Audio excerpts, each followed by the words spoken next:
Before anybody asks me what the hell kind of music I'm playing, I don't have the answer to it. Oh, man.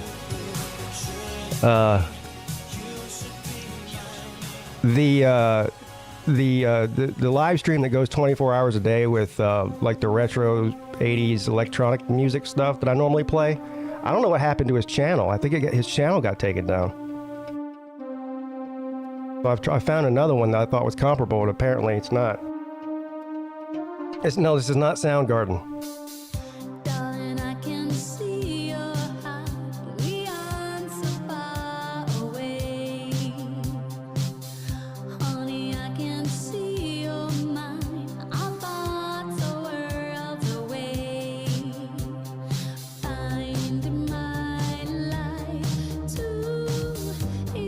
Yeah, what's up, Chunky Man? Jason? How you guys doing?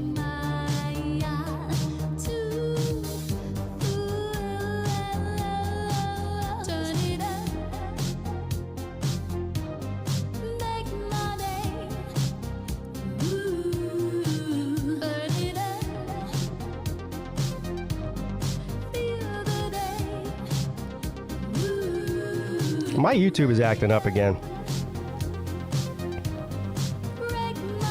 I don't know what's going on with YouTube lately. Is anybody else having the problem when they watch some people's live shows?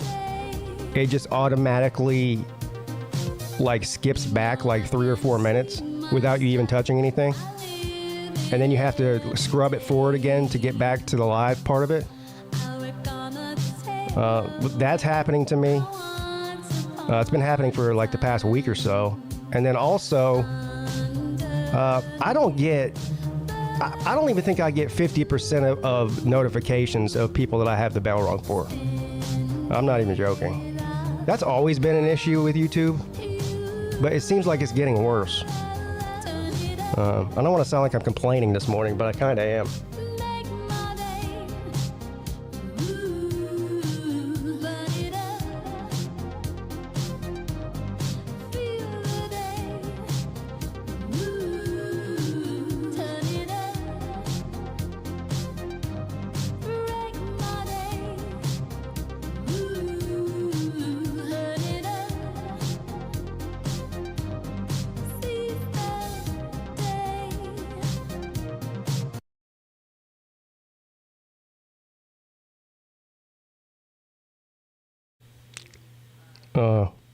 See, I don't even know what just happened there.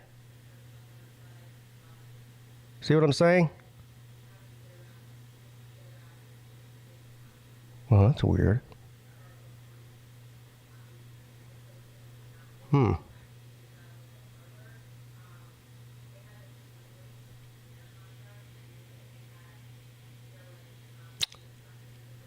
Yeah, see what I said? All I had to do was start complaining about YouTube, and then now I can't play any YouTube videos.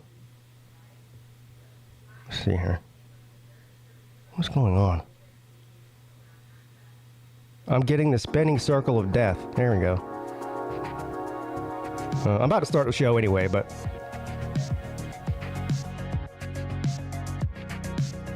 Good morning, Battle Angel.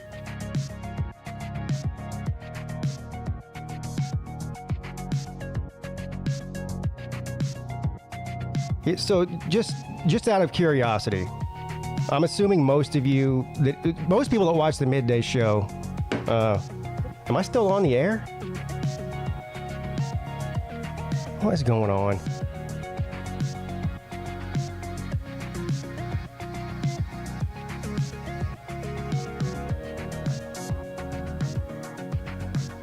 Okay, I am. I don't know what's going on. I told you my YouTube's acting up.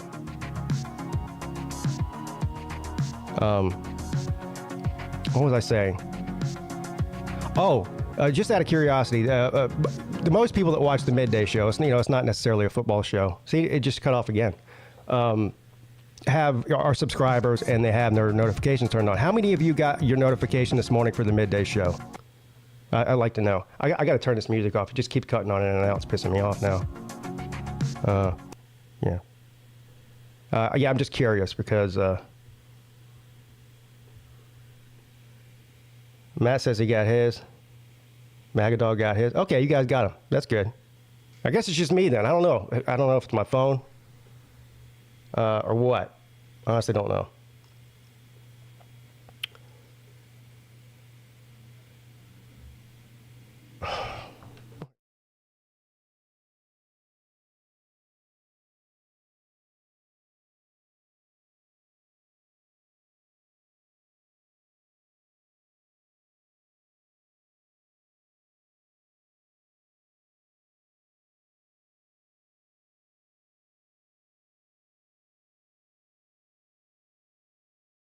Yeah, I don't know what's going on.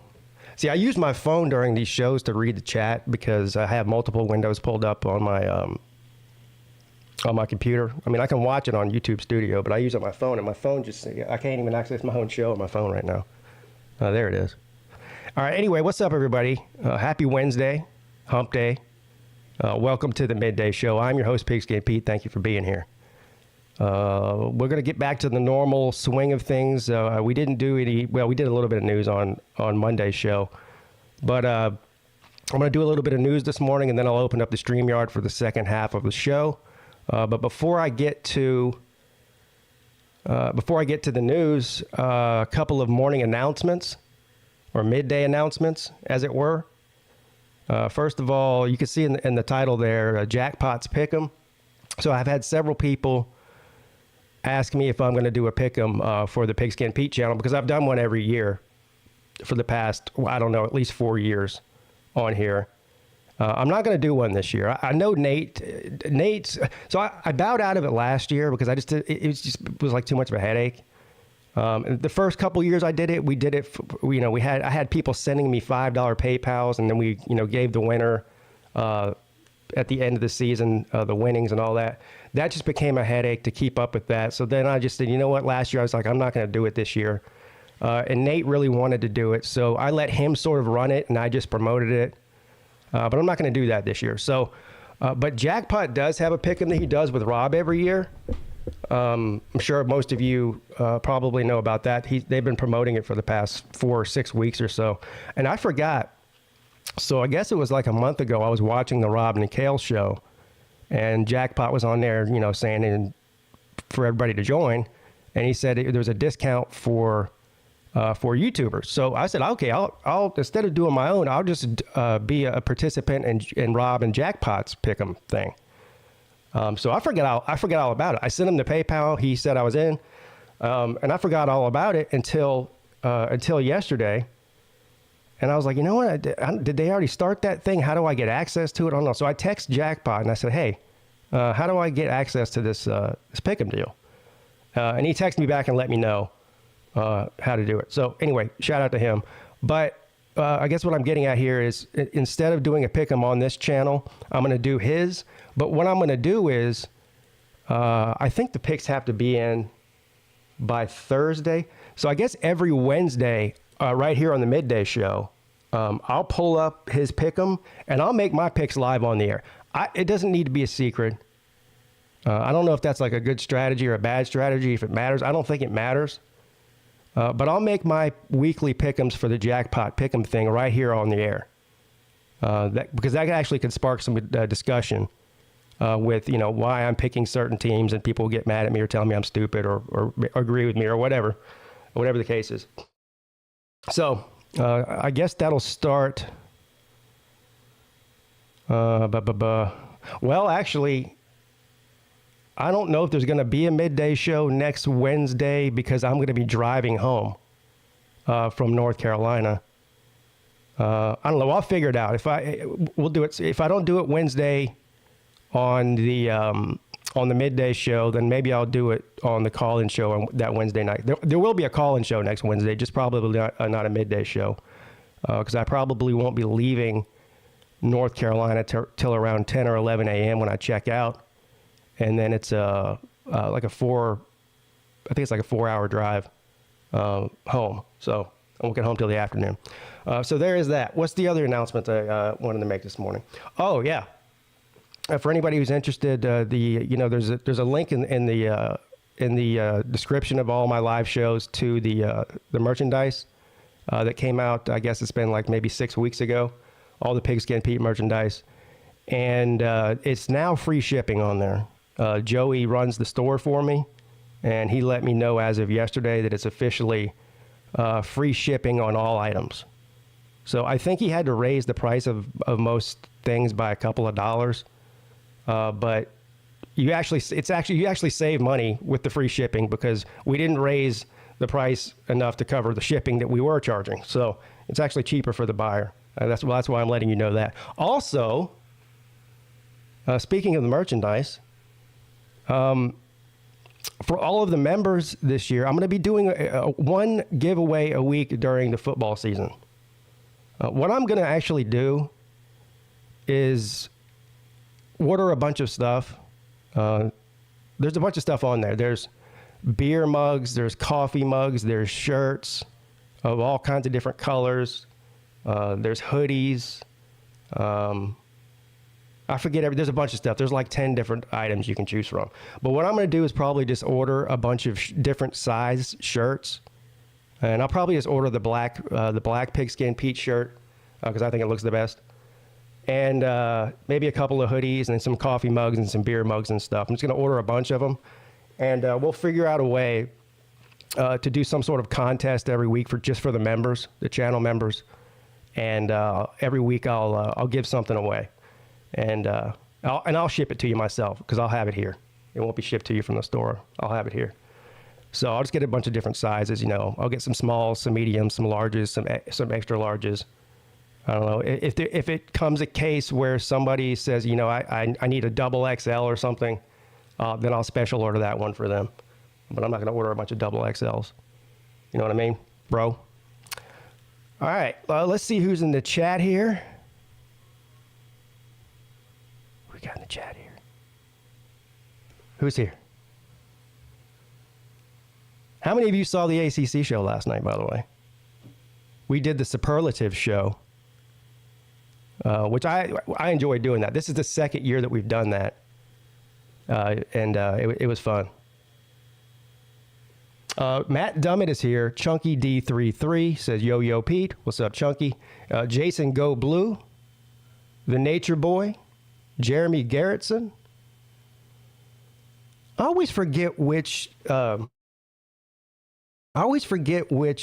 team that Jeremy's a fan of. Because he's got that Gonzaga logo. I know he's out on the West Coast. Is he an Oregon fan? Sir, Jeremy, remind me who you're a fan of. Sports Talk 101 is here. Battle Angel, D. Taylor. Ultra Maga Dog, Scooter. Jamie Stone. What's up, Jamie? Stingrays in the house. Nate the Great. The Uncle Lou. Bunch of good shows last night. The ACC show was straight fire. And I watched the majority of the Uncle Lou Collins show. That was really good, too. The Collins shows just get better all around. Not just him, all around. As you get closer to the college football season, because there's stuff to talk about, and the talking season usually starts around the middle of the summer.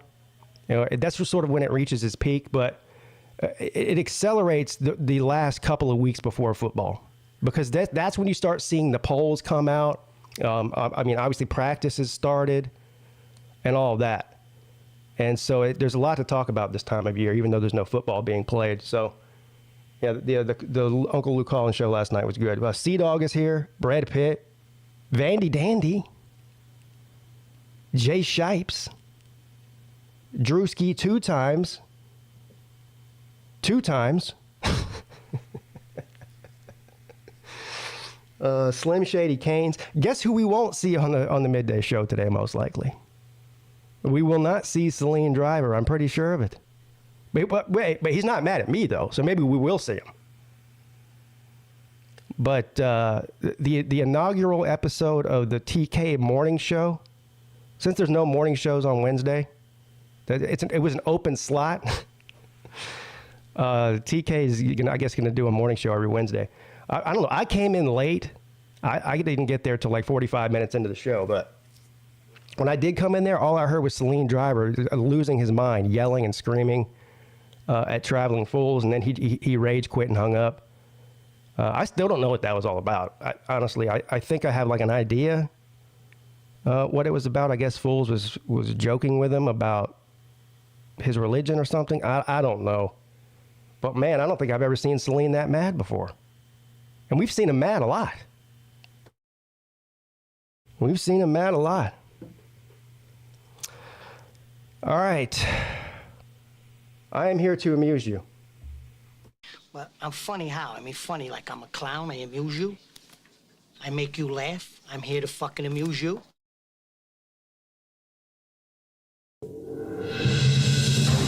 Breaking news from the Pigskin Pete YouTube channel.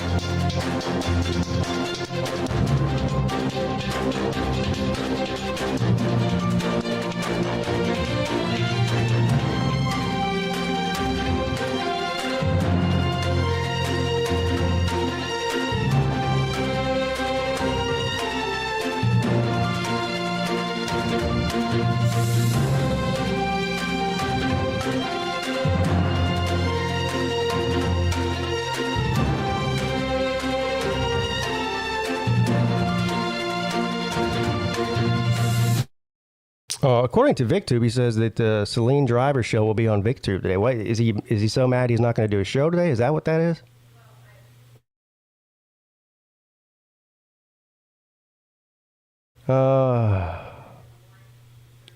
These stories on the news segment just continue to get more and more ridiculous and depressing. But I am a professional, so I can put up with it. Connecticut man seen brutally attacking a police officer with a hammer on his body camera. Look at the still shot. A female Connecticut police officer was ferociously attacked by a hammer-wielding man. Did this happen in Florida? Is this a Florida man story? I don't know. The Middletown Police Department said on Saturday, August the 12th at 6:30 p.m., authorities received a complaint about noise and breaking glass on a residential street. Detective Carly Travis, who runs the Middletown Cadet Program and serves in the patrol division, was the first officer who responded to the call. She approached the resident on foot, and police said that she immediately noticed the suspect, 52-year-old Winston Tate, was wielding a blunt object. Did he get shot? I mean, the police will shoot you for a lot less, so I'm assuming they shot him.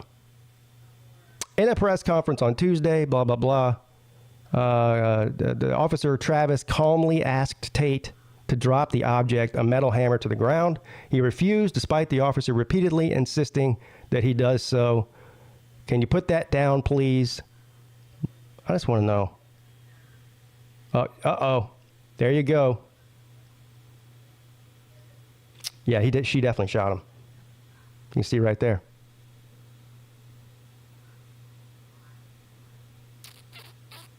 Body camera footage shows violence immediately ensues, and Tate tackles the police officer, and the pair begin to thrash around.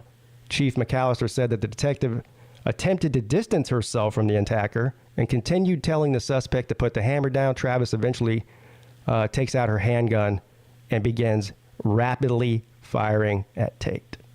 So yeah, she did shoot him.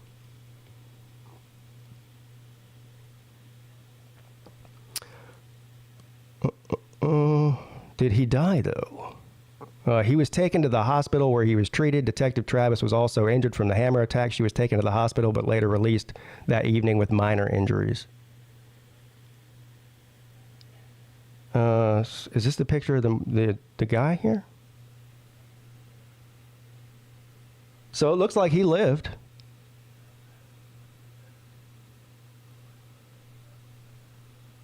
You know? Yeah, if someone attacked me with a hammer and I had a gun, I'd shoot him too. So there's that.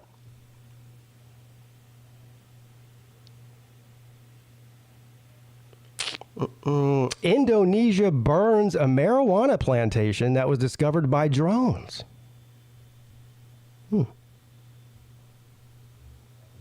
Look at these guys. He's getting high as shit. Look at this. Hey, should we cut it down and take it out of here? Nah, man. Let's light it on fire. It'll be a party.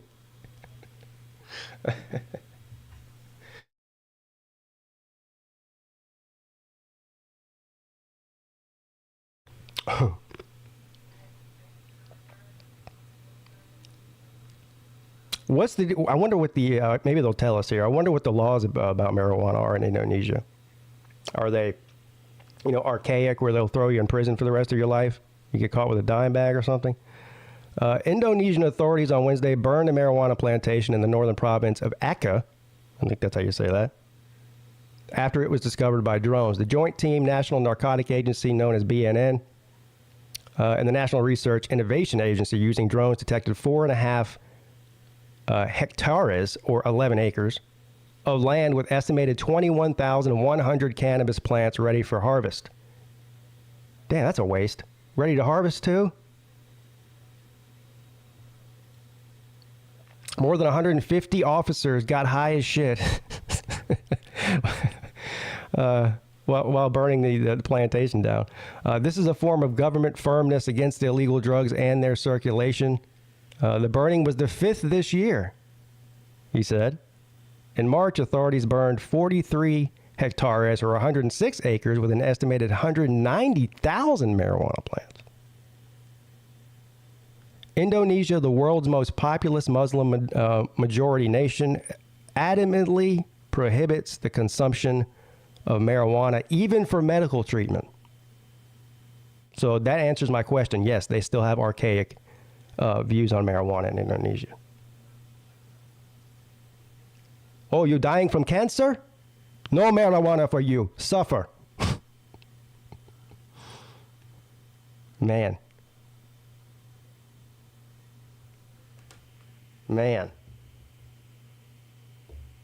Okay, do I sound stoned to you right now? Last year, Indonesia's constitutional court rejected a judicial review of the country's narcotics law that would have paved the way for legalizing marijuana for medical use. So they brought it to the judicial system, and they struck it down. In 2019, Global Drug Survey says cannabis is the world's most commonly used drug after alcohol and tobacco. Yeah, we all know that.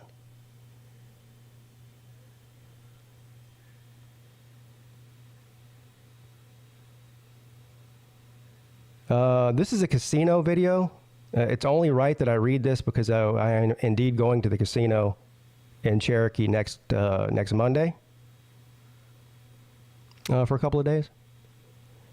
Where is the chair when you need it?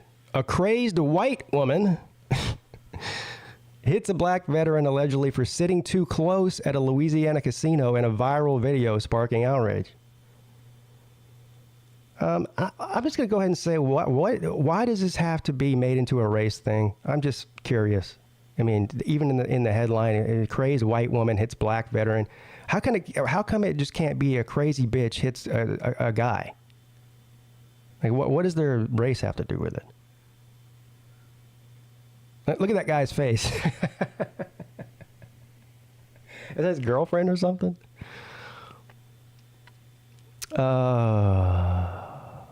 According to Devin Leslie Jr., the incident happened on August 3rd in Bossier City, Louisiana, that he waited a few days before posting the video. He was unsure if he wanted to go public with the attack. Then I've had time to give it some thought.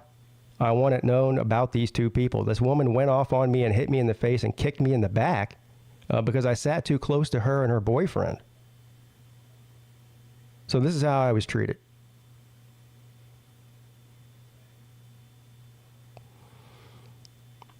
Adding that the Bossier City Police and the casino, I'm assuming the casino security is what they mean by that, stepped in to support him during the confrontation. Look, she was mad. She probably just lost all her money on the slot machine.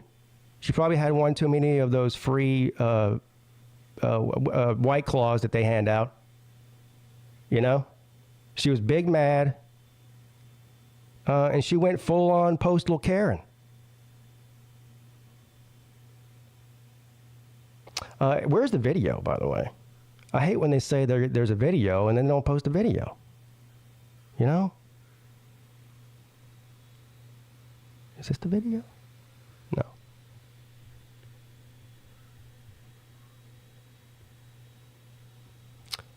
Well, I can say with 100% certainty that I will not be attacking anybody at Harrah's Cherokee Casino next week.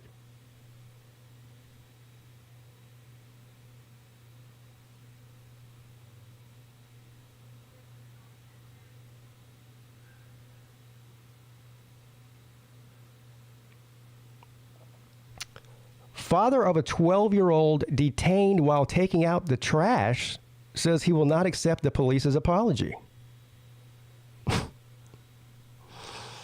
Well, here we go. Here we go. A father of a 12-year-old, again, a father of a 12-year-old, this is the way it's written, a father of a 12-year-old black boy. Why can't it just be a father of a 12-year-old boy? Who was briefly detained by police while taking out the trash at his home in Lansing, Michigan, said Monday that he cannot bring himself to accept an apology from the city's police department. This is a quote from him. I will never accept an apology. My son did not deserve to be treated that way. No way, no shape or form. That's all. Justice for my son is all I want, nothing else. All right, so what happened? Bernard, who had been washing dishes in the kitchen, became concerned when his son, Tashawn Bernard, did not come back from taking out the trash. He went outside to check on his son, only to find him in handcuffs. Here's a picture here of the kid in front of his house in handcuffs.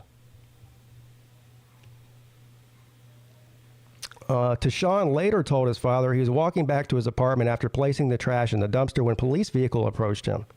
Tashawn said an officer got out of the vehicle with an unholstered his gun. The boy was then put in handcuffs, his father said, before being placed in the back of a police car. Bernard said he asked the officer to explain why his son had been detained, but the officer said he would explain it in a little while. What? Yeah, if you're gonna legally detain somebody, you have to tell them why. You can't just say, "I'll tell you later." That's not the way it works. Who is training these people?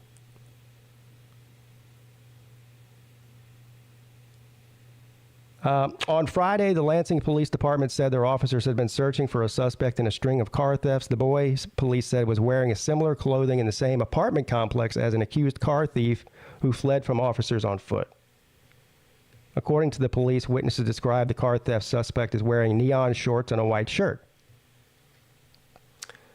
So, well, first of all, if you match the description of a criminal that's on the run, quite literally, then yes, the police will detain you to make sure that you are not that person. But they have to tell you that.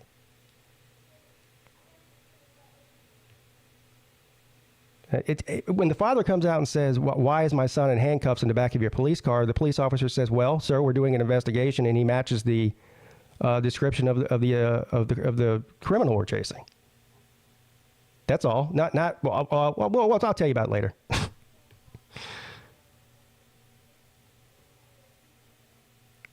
Yeah.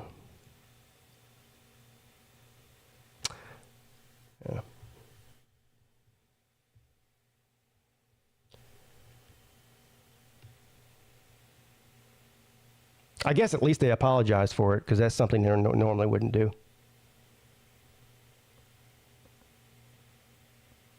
A lot of police stories on here today.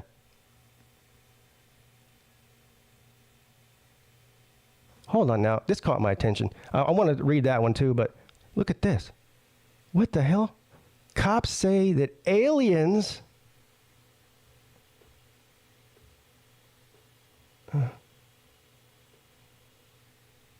Cops say that aliens attacking an Amazonian village are just men with jetpacks. What?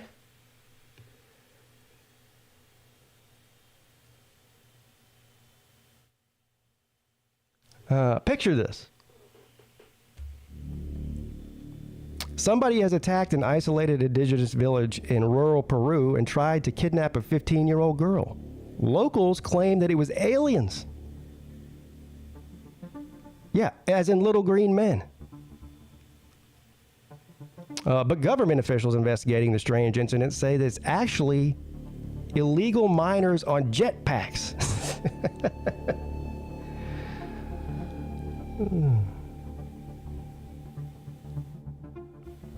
Members of the tribe claim that they have been beset by strange levitating figures that are more than 6 feet in height and appear to be easily deflect their weapons.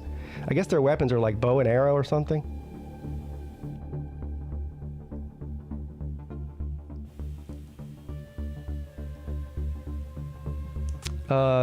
These gentlemen are aliens, local leader told the outlet. They seemed armored like a green goblin from Spider-Man.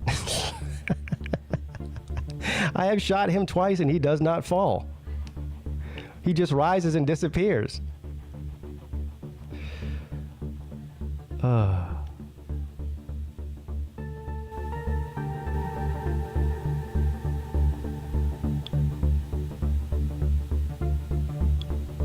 My question is, what do you, like, how do you use a jetpack for illegal mining? I don't even understand what that, what is that?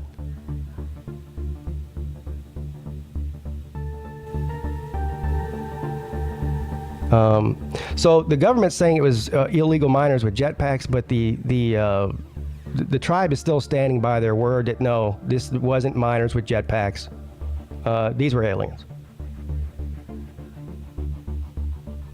An eyewitness insists that they saw something. The jetpack story becomes more plausible when you read the eyewitness accounts of a teacher who saw the aliens try to kidnap a teenager on July. And that's an abduction. That's an alien abduction.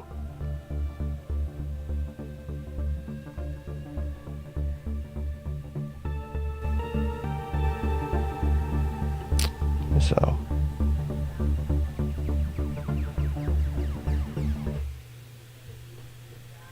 Jetpacks, bro.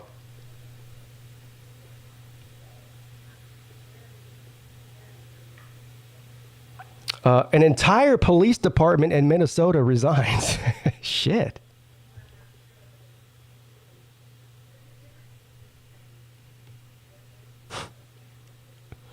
There's probably like 3 police officers. A small city in southeastern Minnesota can be left without a police department after the entire force recently resigned. The Goodhue Police Department resigned because of issues with the city's pay.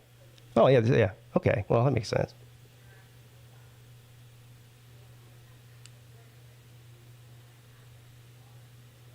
Mayor Ellen Anderson Buck said that the city council meeting Monday, the city, which is the county of the same name, has a population of just over 1,000. The city council met to discuss options for the police coverage after the department's resignation. The meeting was initially called so the city could discuss salary increases for the department, but the entire team resigned before that could happen.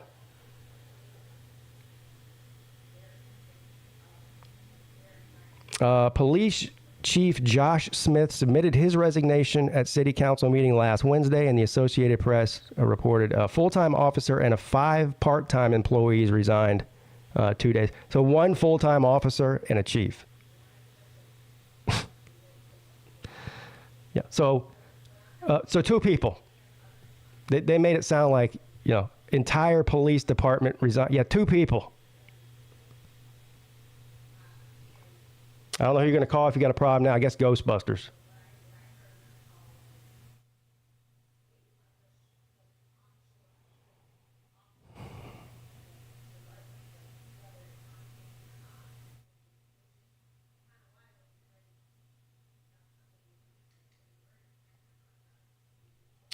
A massive sea creature with over 3,000 teeth is spotted near Texas coast. What? I'm calling bullshit on this. It's a shark, isn't it? See what they did there? It's a shark. Massive sea creature. It's called a shark, bro.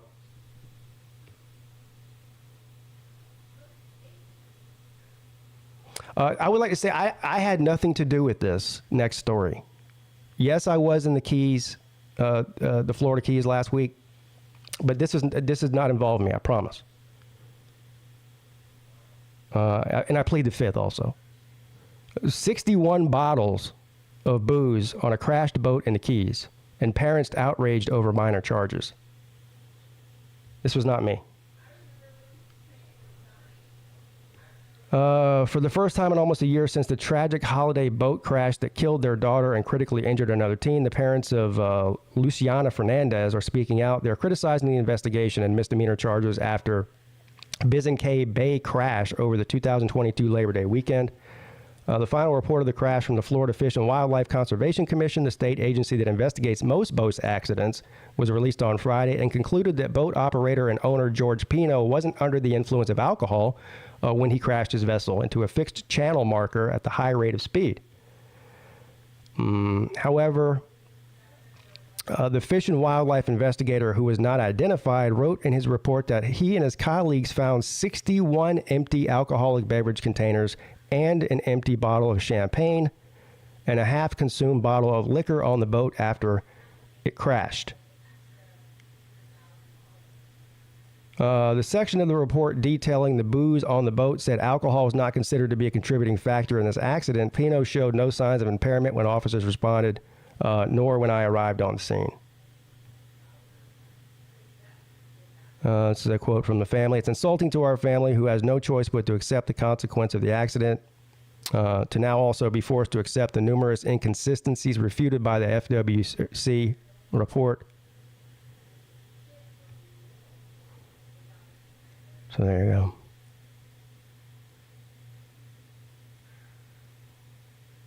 So I guess this young lady was killed, and another 18-year-old was permanently disabled.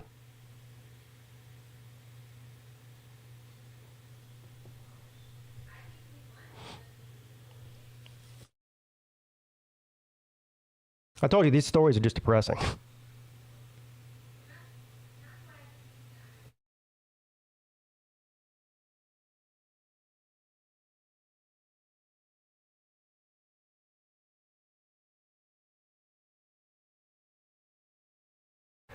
So this is a national story, but it's also a local story. Well, somewhat local to where I live, in South Carolina. Everybody knows about the whole Murdaugh thing. That soap opera, and of course he's in prison now. He got convicted. What was that? Earlier this year. Actually, it happened when we were at the Slob Olympics in Charleston, so that was in March.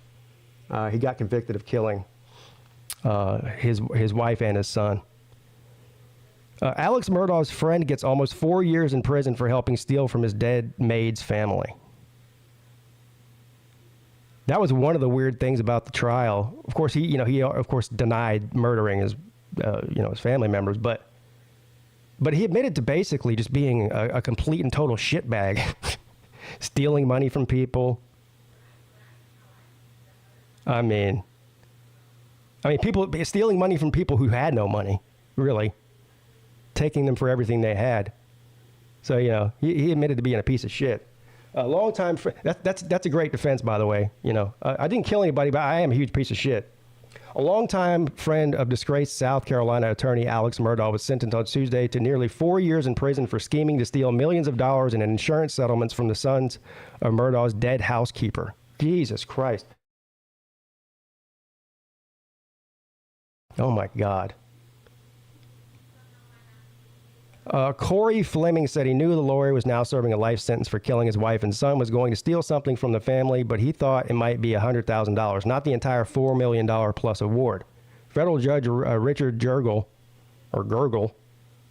sentenced Fleming to 46 months in prison, which was the lower end of the sentencing guidelines. Fleming, 54, turned himself into federal marshals and immediately began serving his time. Fleming and his law firm made about $675,000 over the settlement, which has since been paid back.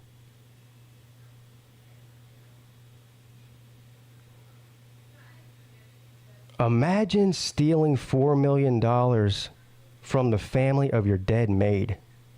Wow.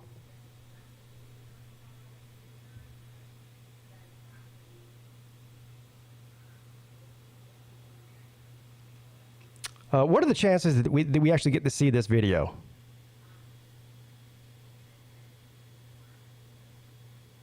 Yeah, the only thing more depressing than this news is Gamecock football.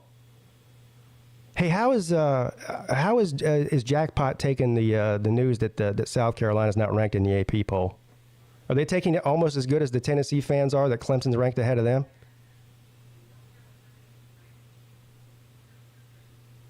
But they beat Clemson last year. Texas motel surveillance video shows the moment a man riddles car of girlfriend's ex with a dozen bullets.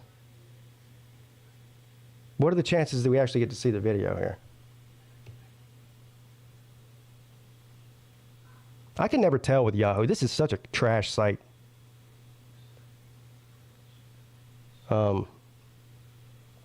Which is why I use it for the news, by the way. Oh, here we go. We got the video here. No audio, it says. So a man pulls up, gets out of his car, leaves the passenger door open, gets in his trunk, grabs something. Oh, a gun out of his trunk, it looks like, maybe. He's running. Somebody else gets out of their car. I can't tell what the hell's going on here. Now they're running back to the car. Oh, so he just went, got a gun out the trunk, ran over to the ex-boyfriend's car, and I don't know why she ran over there too. He starts shooting up the car, and then they run back to their car. That's a rifle too. Looks like an AR or something. Look at that. Look, there he goes.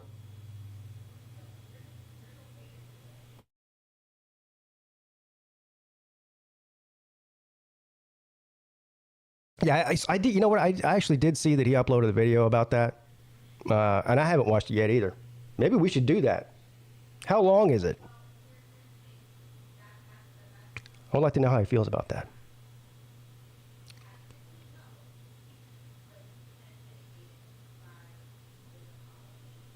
She saw a snake's head coming out of her brick wall. Then it got weirder.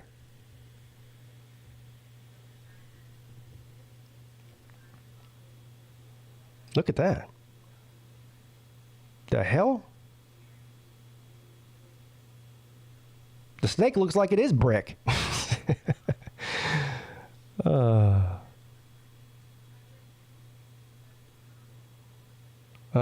I went to get a pair of pruning shears and turned my head and almost fell over thinking a snake was coming out of the brick, she said.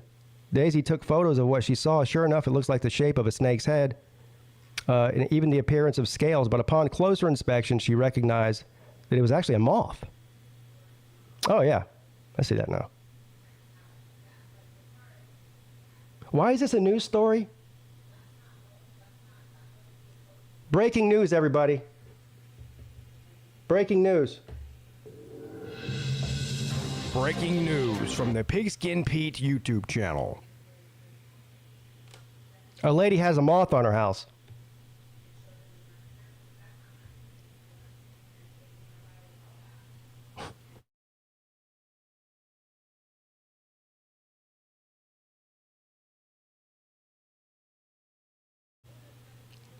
A Japanese man who spent $16,000 to become a dog Casket! shares how his family reacted to his transformation. I wonder what kind of dog he became.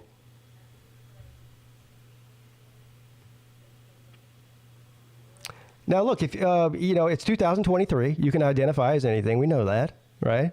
But shout out to this man. He didn't just run around, telling people, "Hey, my pronoun is lassie."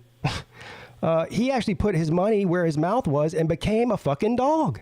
I mean, you got to give him props for that, right? Is that him? That can't be a human. No. What the actual hell is going on here? The Japanese man who made global headlines for spending thousands of that's all it costs to become a dog is $16,000? That's pretty cheap. How much does it cost to become a cat? Where was I? Spent thousands of dollars on a hyper-realistic dog costume. Oh. So there's no surgery involved? I wonder if he shits on the carpet. The man known only by his canine moniker, Toko, had wanted to transform into man's four-legged best friend since childhood. So he's mentally ill since he was a child. Gotcha. He became internet famous last year after commissioning a model to sculpture company Zeppet to create a 2 million yen, approximately $15,700 rough collie costume. He has since documented his journey on YouTube. He has? And why have I not seen this? I'm on YouTube all the time. Where his subscriber count has grown to over 51,000. He most recently shared a video his first public walk, which garnered more buzz across the news outlets. Well, I got good news for Sleeta. You know, he's always complaining about the amount of views that he gets. All he has to do is become a border collie or whatever kind of collie, a rough collie, and he'll get all the views he needs. Should we watch this?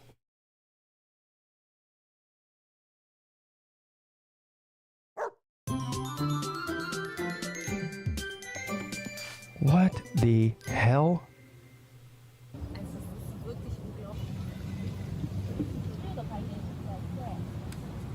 Ja, perfect.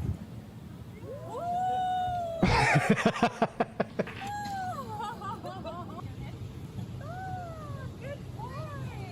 Amazing. One more time. Yeah, cool, buddy. Thank you. Be careful. Are you good?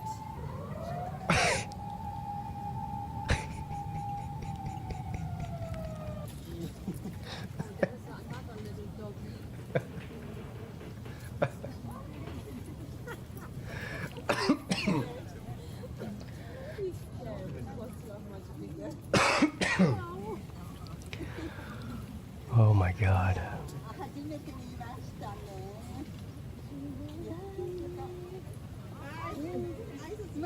Can I see what the guy looks like without the costume on, please? Please. Yeah. Goody.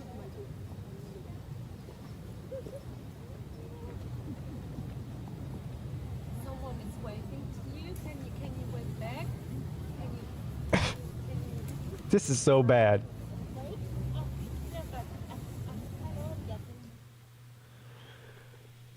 Oh my God. All right, I've seen enough. This is disturbing.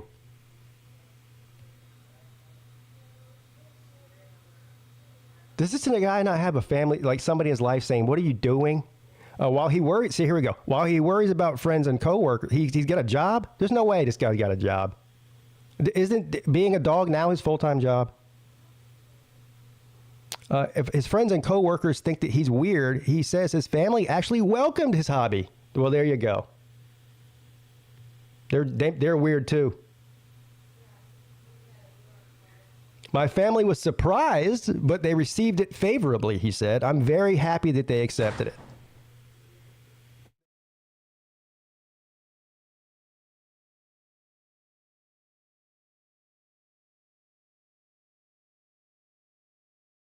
Sorry, a kid's slamming doors over here. Hold on.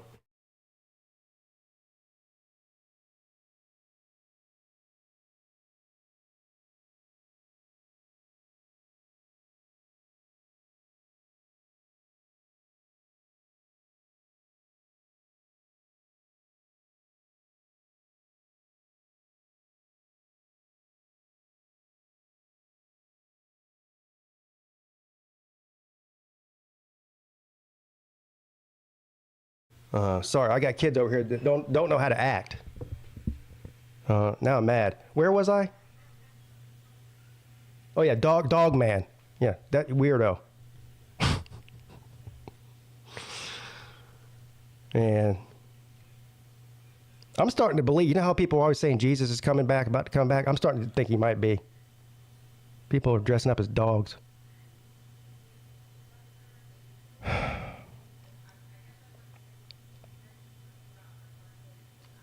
I love these stories. This might be the last one that I read. When people dress up like police officers and act like they're police, and then they get caught by the real police. I love that.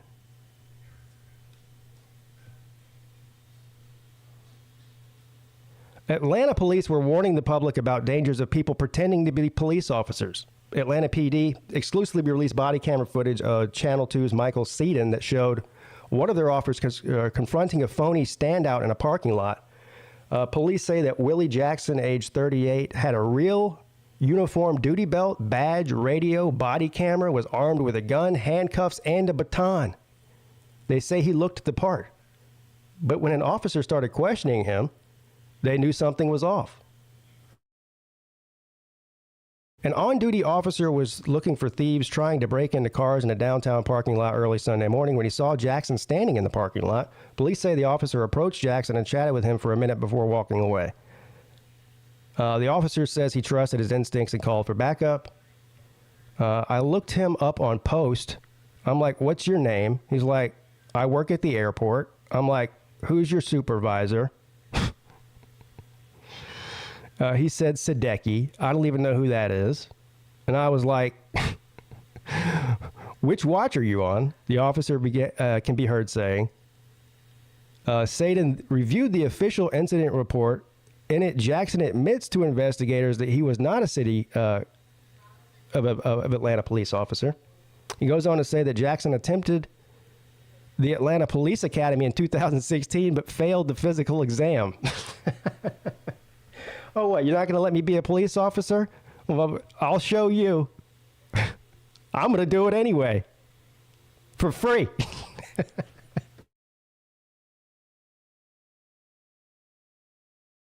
Oh, man.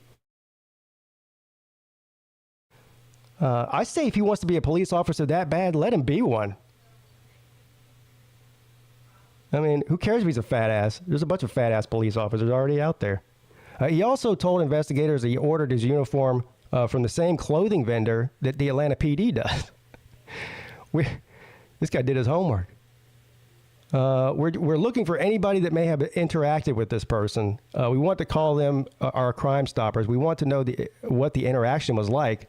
I wonder if this guy actually tried to arrest people and shit. You know?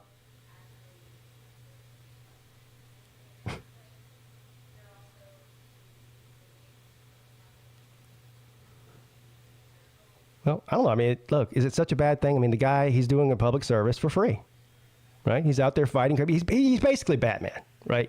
Like Batman, doesn't work for the police, but, he's like a superhero that fights crime on his own dime. That's what this guy is. He's basically Fat Batman.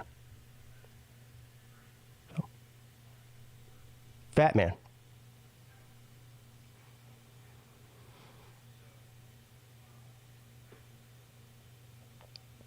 A driver pulls over to check noises coming from his engine and finds joyriding stowaways. What? That's the excuse you're using for trafficking people across the border, is that you just pulled over because you heard your engine knocking? A driver pulled over an Arizona highway after she hears noises coming from under her car's hood. When she took a look, she found 2 joyriding kittens. Oh, I thought you were talking about people. Kittens. Who cares?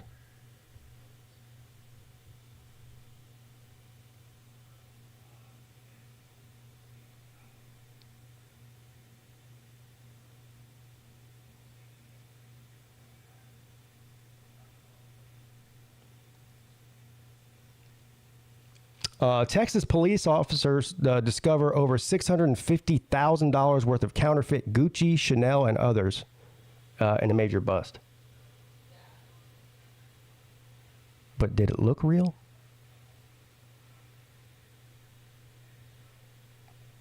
I know we don't have a lot of ladies in the chat, but are you against wearing a fake, having a fake Gucci purse or Chanel purse or whatever if it looks real and it saves you thousands of dollars? I'm curious to know.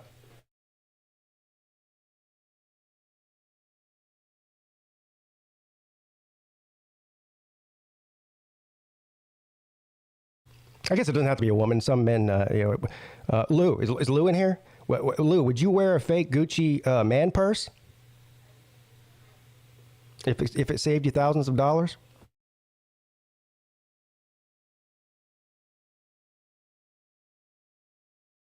Yeah, TK says she would. She doesn't care. Not all knockoffs are the same, Pete. They are rated. Yeah, I know. I get that. There's good ones. I mean, there's ones that look real and there's ones that are pretty shitty looking. I get that. But as long as it looked decent enough, you know?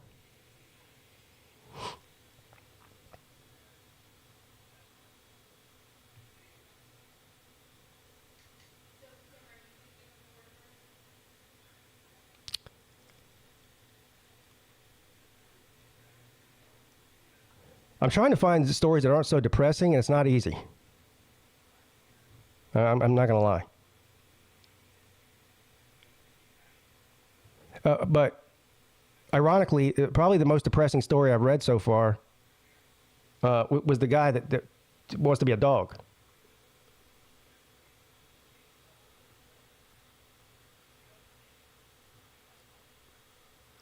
Is Slim in the news? Listen, look, unbelievable video shows a Tesla electric semi-truck go head-to-head with a diesel 18-wheeler. Slim, did you race the Tesla, what is it, a Tesla semi-truck? Look at this thing.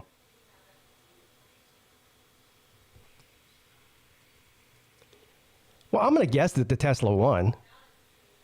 Because they're just faster, but I mean, what could the range possibly be on a Tesla semi truck? Do you know how much battery power it takes to power a truck with a full load of cargo in it? It probably goes like 5 miles.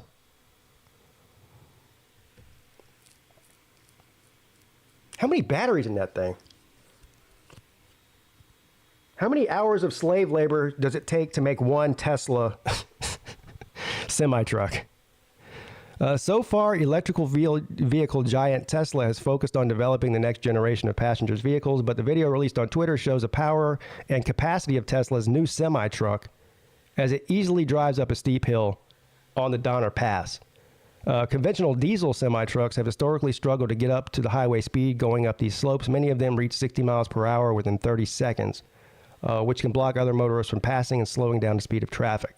The Tesla semi-truck, in comparison, can go from 0 to 60 per hour in less than 20 seconds.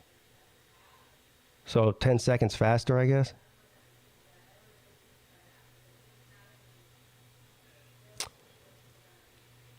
Again, I want to know, okay, the Tesla currently uses semi-trucks to carry materials between its California and Nevada facilities. Therefore, it's likely the semi recorded the video as carrying freight. So this wasn't like a stage thing. This is actually somebody recording it like a real truck en route that's actually a functioning,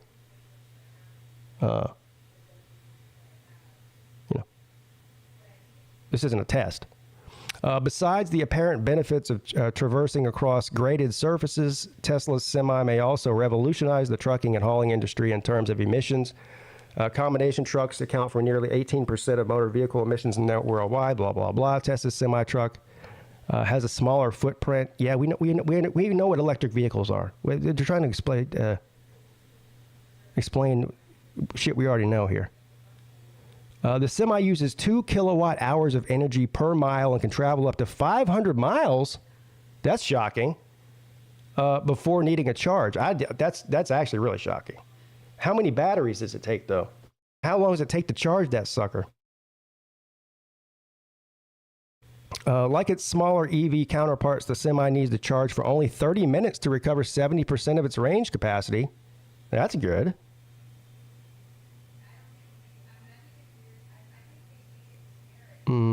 Let's see here. How much these things cost? The company estimates buyers will save more than $200,000 on fuel in the first 3 years of ownership.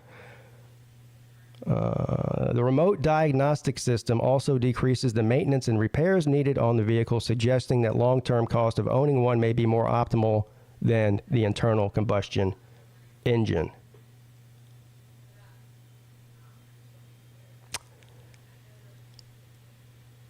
Well, if that's we better start mining in the moon. Maybe that's why we're going back to the moon. Maybe I don't know. Have we figured out how to get precious metals and ores off of asteroids yet? We might need to do that, because if every vehicle in the world has become an electric vehicle, there's not enough of the materials needed on the planet to do that. Just there isn't.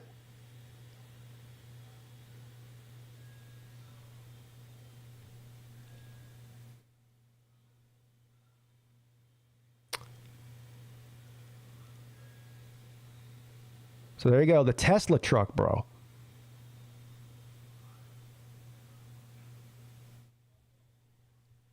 Don't worry, it'll be released in the next 50 years. Every time Tesla says they're about to release something for mass production, it releases like 5 years later.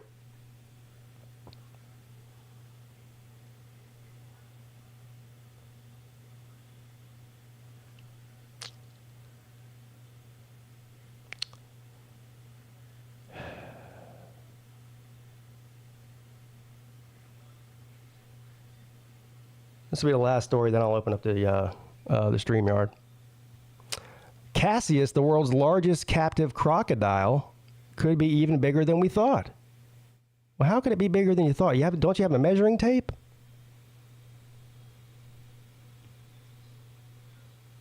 Look at that thing.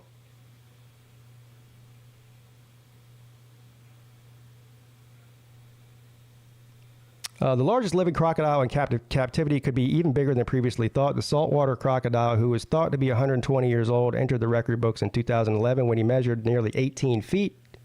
But his keepers haven't measured him since, meaning that Cassius may have grown even a bit. Well, measure him again then. Well, stop speculating. Put a tranquilizer dart in that sucker and get out the old measuring tape.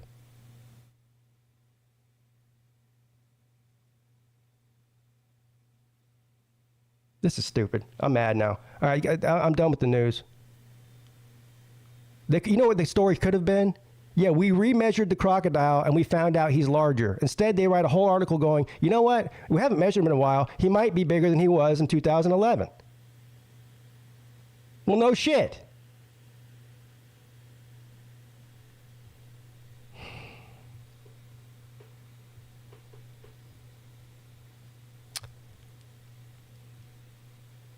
Welcome to the Midday Show, gentlemen. Oh. No, I was not racing a Tesla truck. Yeah, but because you would have won. That other guy didn't win. Well, I think Arizona's a state I haven't been to yet either. So, or California, at least not driving. Yeah, I called in 6 days for work. Yeah, you sound like shit. Yeah. You okay, buddy? Yeah, I don't know why I just Do you have the Wuhan flu? I don't know. Uh-oh. Wait a minute, you just started your job and now you're already calling sick your first week? I know, right? I mean, I didn't want to get the residents or the elderly sick, so I played it safe. But why not? We need to get some of these people off the rolls for Social Security. But thankfully, my boss said, okay, hopefully can make it back on Friday. I'm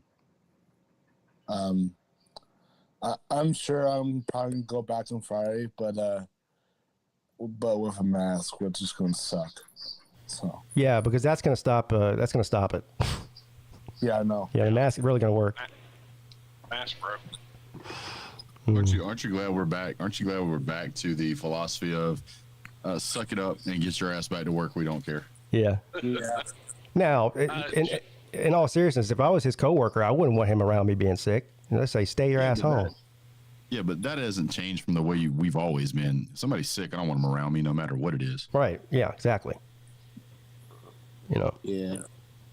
But then you got, the traditional manager who's like, you got to find somebody to cover your shift, or I don't care. You got to come in and work. It's like, no, dude, you're the manager. You find somebody. You've got everybody's phone number. Yeah. Yeah. And also the place I work at, it's like 1 year old. Like the facility. Yeah, that's the other thing too. He works at an old folks home. Yeah. Yeah, Nate, don't be killing the residents. That's not good on your resume for your next job. Yeah, I know, and that's why I want to keep it safe and like make it safe not to come today, because when work schedule is basically Monday, Wednesdays, and Fridays. So Let's tell the truth here, Nate. You're faking sick so that you can come on the midday show. That's the real truth. well, I am sick. Yeah, I'm just wanting to come on the That's the show. problem, though. Yeah. Now, I do want to point out that all that crap about the Tesla truck is all fake news. Those things will not go 500 miles. Sorry. They'll go 500, like the test. They've done some tests of them there in Memphis with some of those companies. And, I mean, they can get somewhere around 500 miles running around the city with, LTL, less than a load. So they're running around, picking up a couple pallets here, picking up a couple pallets there. Well, that one in particular from that article that I read was transporting from California to Nevada. I don't know. I mean, how far is LA from Las Vegas? 4 hours. Like how many hundreds of miles? And it's flat and it's extremely straight. Yeah. Yeah. And yeah. Oh. Yeah, it's a whole nother can of worms. I mean, even talking about dealing with the grades in the Appalachian Mountains, much less the Rockies. Oh yeah, Rockies suck. Well, unless it just suck, but Plus, when you're talking, a full load of 50,000 pounds, I highly doubt that it was carrying a full 50,000 pounds. yeah. And not only that, they say that the electric can get up to 500 miles. But if you look at a regular semi-trailer, I mean, you're talking between basically 900 and 2,000 miles. I can get about 2,000 miles empty and about half that loaded. Okay, so Roger Dodger in the chat, he lives in California. He says the Donner Summit, which is what was in that article, is Highway 80 or Interstate 80, probably going from San Francisco to Reno. Well, how far is San Francisco to Reno, mile-wise?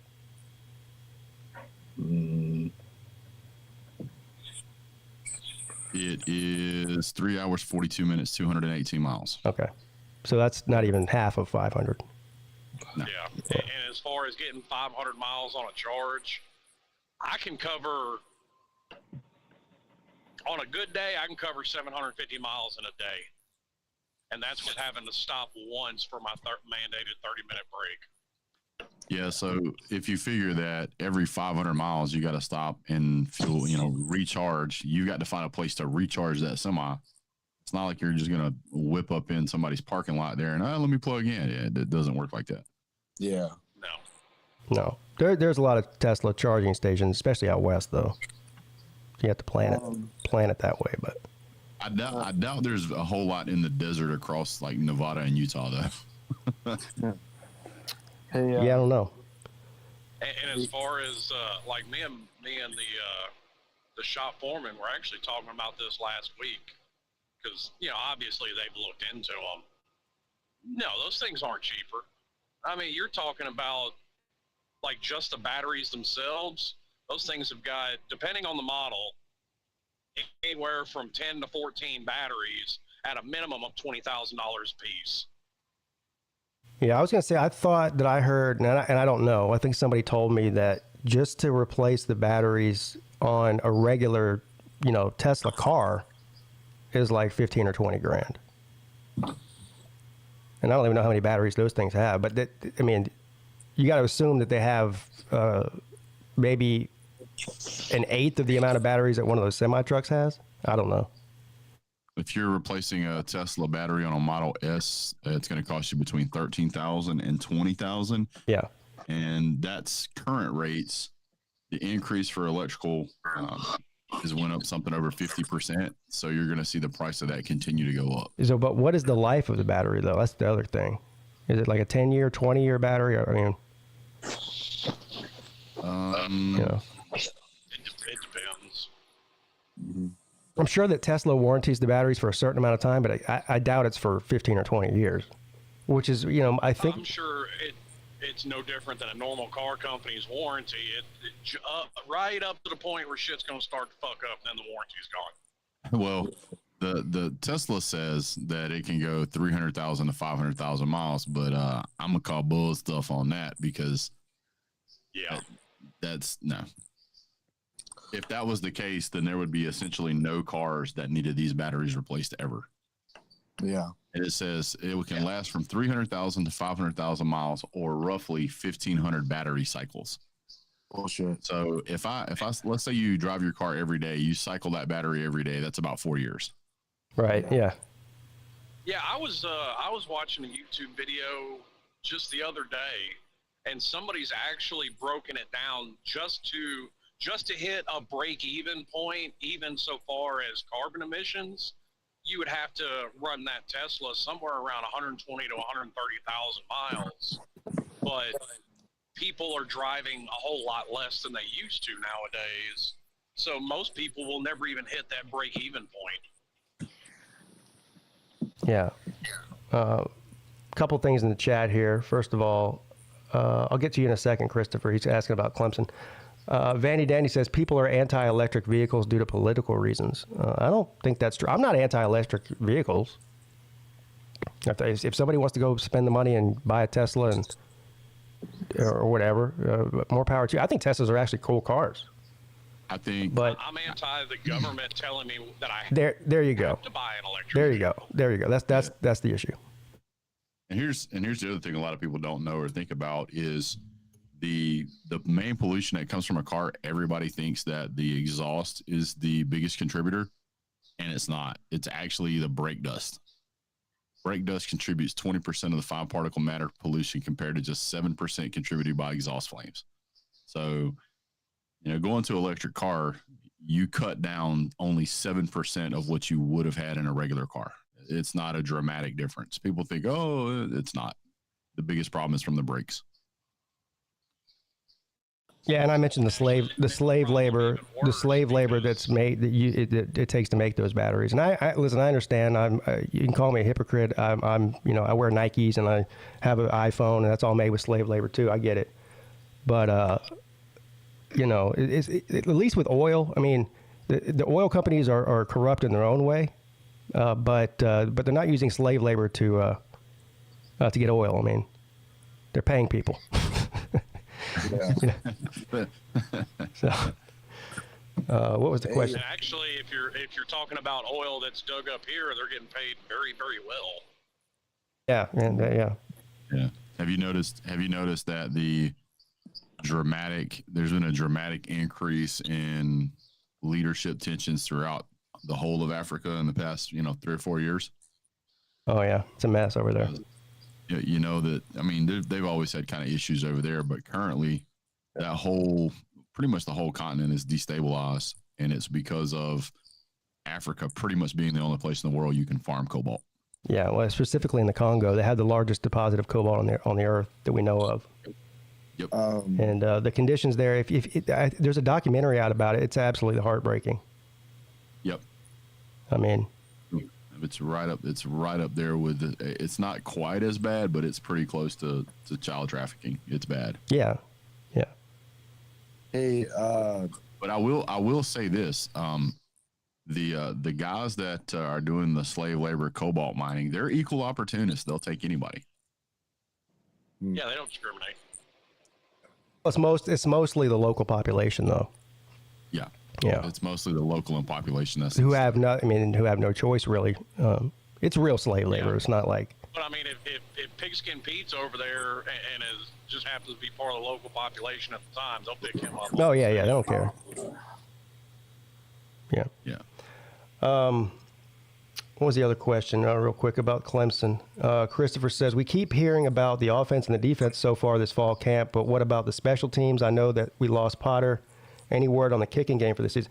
Yes, so I did read something the other day that new kicker that came in, now his name's escaping me, that he was kicking field goals from 70 yards in practice. Now, that's in practice.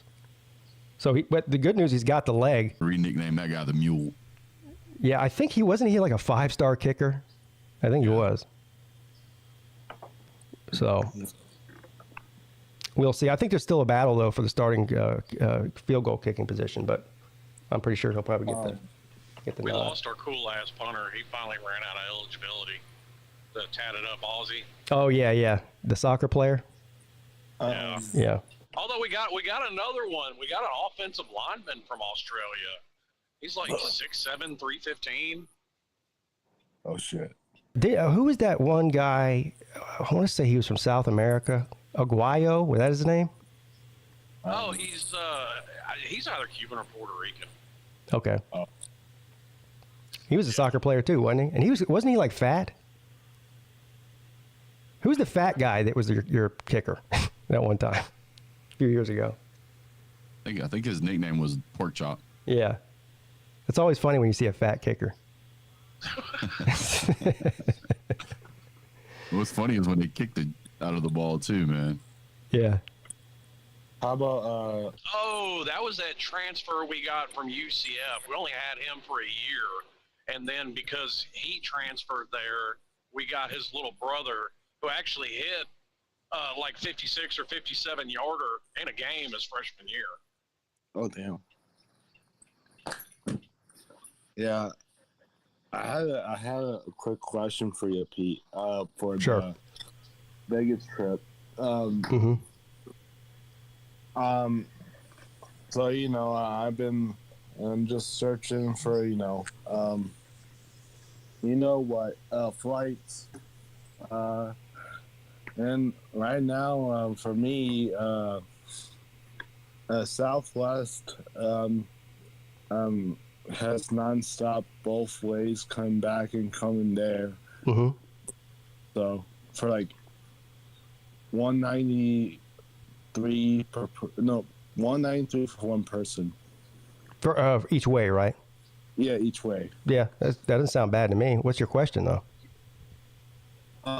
So if I were went, I promise to go too. But what's the if I were if I had a separate room from how big is the resort or the hotel, whatever it's called? Nate, who's going to be your chaperone for this trip? Yeah, that is a good question. Let's be honest, buddy. You're going to need one. Yeah. Yeah, I know that. And also I heard Colby might do it if he's going. Yeah. See, you need to confirm that. Yeah. I mean, I actually I picked Lou, but he's probably gonna do his own thing. But yeah, I think we all kind of are. See, it's different. Like when you come to my house in November, you'll be here with me in the house, and I can keep an eye on you. But in Vegas, it's a totally different story. Yeah, I could just see this turning into like a slob's version of The Hangover. Really. No. Okay, I mean, we'll be running around Vegas looking for Nate. He'll be lost somewhere. It could happen. Yeah, see, when it comes to going to Vegas with a group of guys, I can barely be responsible for myself, let alone another human being. I'm not responsible for myself. Right. Me either. I'll just put it out there. If that whole adventure doesn't end with somebody stealing Mike Tyson's tiger, then I'm going to deny it ever happened. I don't want to hear your fucking excuses. Well, to answer your question, how big is the place? They're all big. I mean, there's hundreds and hundreds of rooms. It's huge. Because I've never been in my life, so yeah. My parents have, but. So just out of curiosity, I pulled up flights from Atlanta to Vegas. Yeah. How much do you think a flight is from Atlanta to Vegas, Pete? I actually know this. So me and Lou were going over the flights for both of us, and he found one out of Augusta for 440 round trip, which is pretty good. Oh, But out of Atlanta, I think it was somewhere around 600 maybe round trip. I'm looking at right now a Delta flight leaving Atlanta on August the 30th, and then whenever you return, whatever, $131 one way. What? yeah. Yes, sir. I'm looking at it right now. I'll share my screen and show you if you want to see it. Yeah, I don't know. Maybe I don't know if that's just because it's August, and I don't know because No, we obviously looked for the dates that we're going in January. I looked up from Charleston. I found it. So Southwest does offer direct flights from Charleston to Las Vegas, $240 each way. So whatever that is. See, it's going to be more expensive in January because SHOT Show's going on in January. Right. That is true. Yeah, I just started. I shared the screen if you want to look at it there, Pete. Yeah, I don't think that the tourist season is actually during August in Vegas. It's hotter than the seventh circle of hell out there right now. So when were you looking for? January, you said? Yeah, January 22nd through 26th. It's a Monday through a Friday. Fly in on Monday, fly out on Friday. All right, let's see. It's pulling. Search. By the way, just for those of you on the stream, if you ever want to book something, never ever book anything through booking.com ever. Oh, okay. Because they don't actually handle the transaction. It's handled by a third party company, and if you have a problem, they will try to pay you back with Chinese yen. Yeah, you're better off just booking directly with the airline. Yep. Yeah. So, flight from Atlanta to Las Vegas, January 22nd, returning January 26th, $188 one way. Damn. Yeah, that's weird. Because I know Lou was looking. He was looking both. He wanted to fly out of Augusta for obvious reasons because he didn't want to drive to an airport. But I know he did look at Atlanta too. And the cheapest the cheapest one that he told me he found was the one I think he booked it already. It was $440 round trip or something like that. Which that's not a bad price either. Yeah. And he doesn't have to drive out of town to go to the airport. That's the other thing. Yeah, I mean it would cost him. It would cost him more in fuel there and back than you would save. And he could probably get someone to drop him off, so he doesn't have to pay for parking for a week at the airport. Yep. Yeah.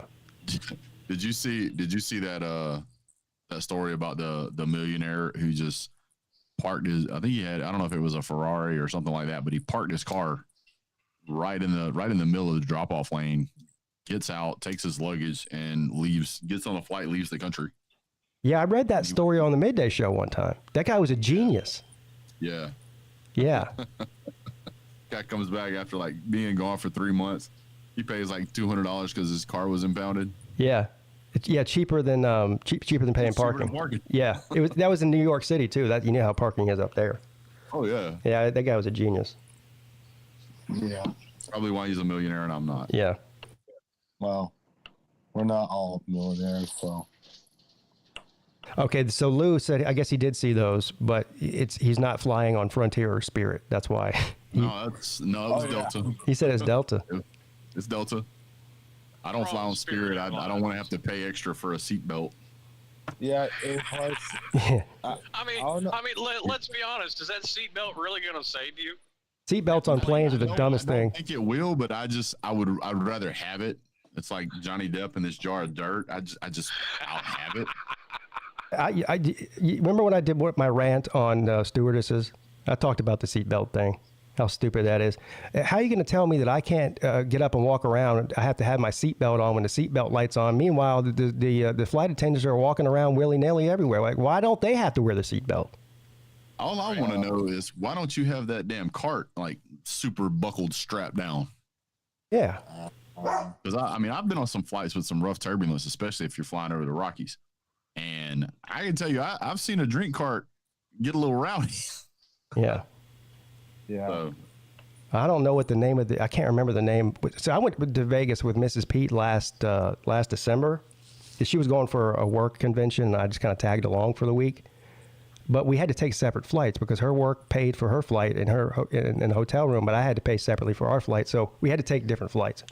And I can't remember what the name of that airline was, but man, It was terrible. It was terrible. Hey, Pete, I gotta offer a correction here. Yeah. Lou was right. I picked Delta, but it loaded. There you go. It loaded Delta, but it loaded Spirit ahead of it, so he was right. Okay. And talking about how horrible all these flights are, tell me again why I should want to get my name off the no-fly list. Oh God. Well, I'll be the first to admit I hate flying, and not because the actual flying I don't care. I'm not scared to fly. It's just the total experience at the airport is a hassle. Oh yeah. I don't have enough money to get first class, so I'm 5'11", 6 foot, whatever. I'm not like super tall, but even me, after about 2 hours, it's painful. Yeah. You got to be able to stretch your legs out on those things. Yep. And driving's a really good alternative. And the people are rude too, and not necessarily the airline workers, but other passengers are just not like considerate of other people. Everyone's so selfish about. If you want to know what it's like to walk through New York without going to New York, walk through the Atlanta airport. And God forbid you get a seat if you're flying by yourself and not with your wife or whatever. You get a seat next to some giant fat person who's halfway over into your seat. I don't think you have to be a giant fat person for that to happen, Pete. Yeah, well, that's a good point. Yeah. I thought they made fat people buy 2 seats. I heard they were all up in. Well, they should. They should. Oh shit. A true story. Was flying one time from Atlanta to Chicago. Yeah. And I got an aisle seat. There was another guy who was bigger than I was, but he wasn't like a fat, sloppy guy. He was kind of a bodybuilder, but he played arena football. Big guy. Ooh, nice. And me and him are sitting there looking at each other because the center seat person hadn't showed up yet. And we're like, God, I hope this is not a real big person. Shows up. It's a girl who's about the width of a pencil. Oh, damn. She sits right between us. She's completely comfortable. And we both apologize. We're like, we're sorry, there's not a lot of room. And she's like, no, I have 2 brothers, you guys this size. It's perfectly fine. And I'm like, if somebody just normal size would have sat in that seat, that would have been uncomfortable the whole trip. And then there's this weird thing if you sit next to a stranger, because you share armrests, which is silly. So then you have to play this game with who's going to claim the fucking armrest. That is true. Typically, the bigger person gets the armrest. Yeah, I guess. Well, I can't the bigger person put their arm on the armrest, and the smaller person puts their arm on top of your arm. Oh, yeah. I don't think that's okay until they grab your hand. Yeah. And then it's great. Disgusting. I don't want to touch anybody. No. There's no argument over the armrest in any vehicle I'm in. Yeah. Yeah, there you go. Well, that's because by yourself. Yeah, but yeah, not only that, but cars you have your own armrest. You don't have to share it with somebody. Yeah, and plus or trucks. Well, even in my pickup, the center console in my Ram's like 1.5 feet wide. Yeah. So Lou is right, because I do the same thing with Chattanooga. Because Chattanooga is such a small airport, it's so easy. Like you can park and you can get in. There's basically almost no security. You get on your flight, your bags, everything's checked in like 30 minutes. You're done. Yeah. Yeah, the Charleston airport's really nice too. I don't have any complaints about the Charleston airport. It's it's quick to get through security, and it doesn't take long at all. But yep. Surprisingly, almost every flight out of Charleston runs through Atlanta, right? But not the Vegas one. So since Southwest does offer a direct flight, I don't care if it costs $50 more. That's the other thing too. Connecting flights is the bigger hassle than the original flight. Yeah, almost every domestic flight, it feels like, that comes out of Charleston has to go to Charlotte, and I don't know why. It's either Charlotte or Atlanta most of the time. Yeah. It's like, what are you doing? It's because Charleston's supposed to be an international airport. It technically is, but it's not really. You know what I mean? Right. Yeah. I know. Trust me, I've flown in there many times. They do offer. I think just a couple of years ago they started offering a flight to London from Charleston. So it is an international airport, but everything comes through somewhere else to get there. And plus, Charlotte Airport is a really nice airport in my opinion. I've only had to deal with Memphis Airport twice, and I was just picking somebody up. Oh, Yeah. I went from my house to the Atlanta airport versus my house to the Chattanooga airport is a 6-minute difference drive time. Atlanta is 6 minutes faster drive time wise, but to get in and out of the airport, it's so easy to go through Chattanooga, and it may cost you $50 or $100 more, but there's nothing worse than coming back from a trip and then you land at the Atlanta airport and you're like, my God, I got to fight with all this crap just to get home. It's like, nah. Yeah, and then half the time your connection is like leaving in 30 minutes, and you're on the other side of the airport, and you got to take a train, and then they, the other half of the time they don't transfer your bags over in time, so when you get to your destination, your bags aren't there yet. The whole thing, pain in the ass. I mean, the Atlanta airport, I mean, it's supposed to be one of the most efficient airports even in the world, but it seems like every time that I fly out of Atlanta, I'm dealing with some kind of baggage problem. Yeah, I hate the Atlanta airport. I hate it. Stuff's got split up. And it's under renovation right now, so it's even worse right now. So y'all just keep giving me reasons to keep driving everywhere I go. Well, here's the thing, though, Slim. As bad as it sounds, there's no way I'm driving 20 hours to go to Vegas. I'm not doing it. Yeah. It might even be longer than that. How long is it? Let's find out. From my house, I just did a generic search from my house to Las Vegas, and it showed 23 and a half hours. Damn. Yeah, so it'd be more like 30 for me then, probably. So from Charleston to Las Vegas is a 33-hour drive. See, no, I'm not doing that. You would drive through. Well, no, you can add about 12 hours to it because it's 12 hours. All right, so basically, I'd have to drive 12 hours a day for 4 days. Well, yeah. No. And at that rate, I mean, you might as well go ahead and drive to the Pacific Ocean just to say you did it. You're right. I'm sure I could probably do it in about 20 hours. And I could probably do it in one sitting, to be perfectly honest with you. I mean, obviously, I'd have to stop for gas and whatever. Well, he's a pro. I'm not. Yeah, he's a pro, obviously. I'm a professional. But we all need to know that it's only 15 minutes from Raj to Las Vegas. Yeah, that is true. Oh, man, that's only 15 minutes. Just right up the road, man. I'm really excited about the trip. Are you not coming, are you, Slim? I doubt it. Yeah. I mean, it's not. Number one, I don't get a whole lot of vacation time because I work for an ass company. And number two, I kind of feel like a dick leaving my wife with 3 kids for 5 days. Oh, come on. Now you're making me look bad. Just so you can play it back later. Now you're making me look bad. Stop it.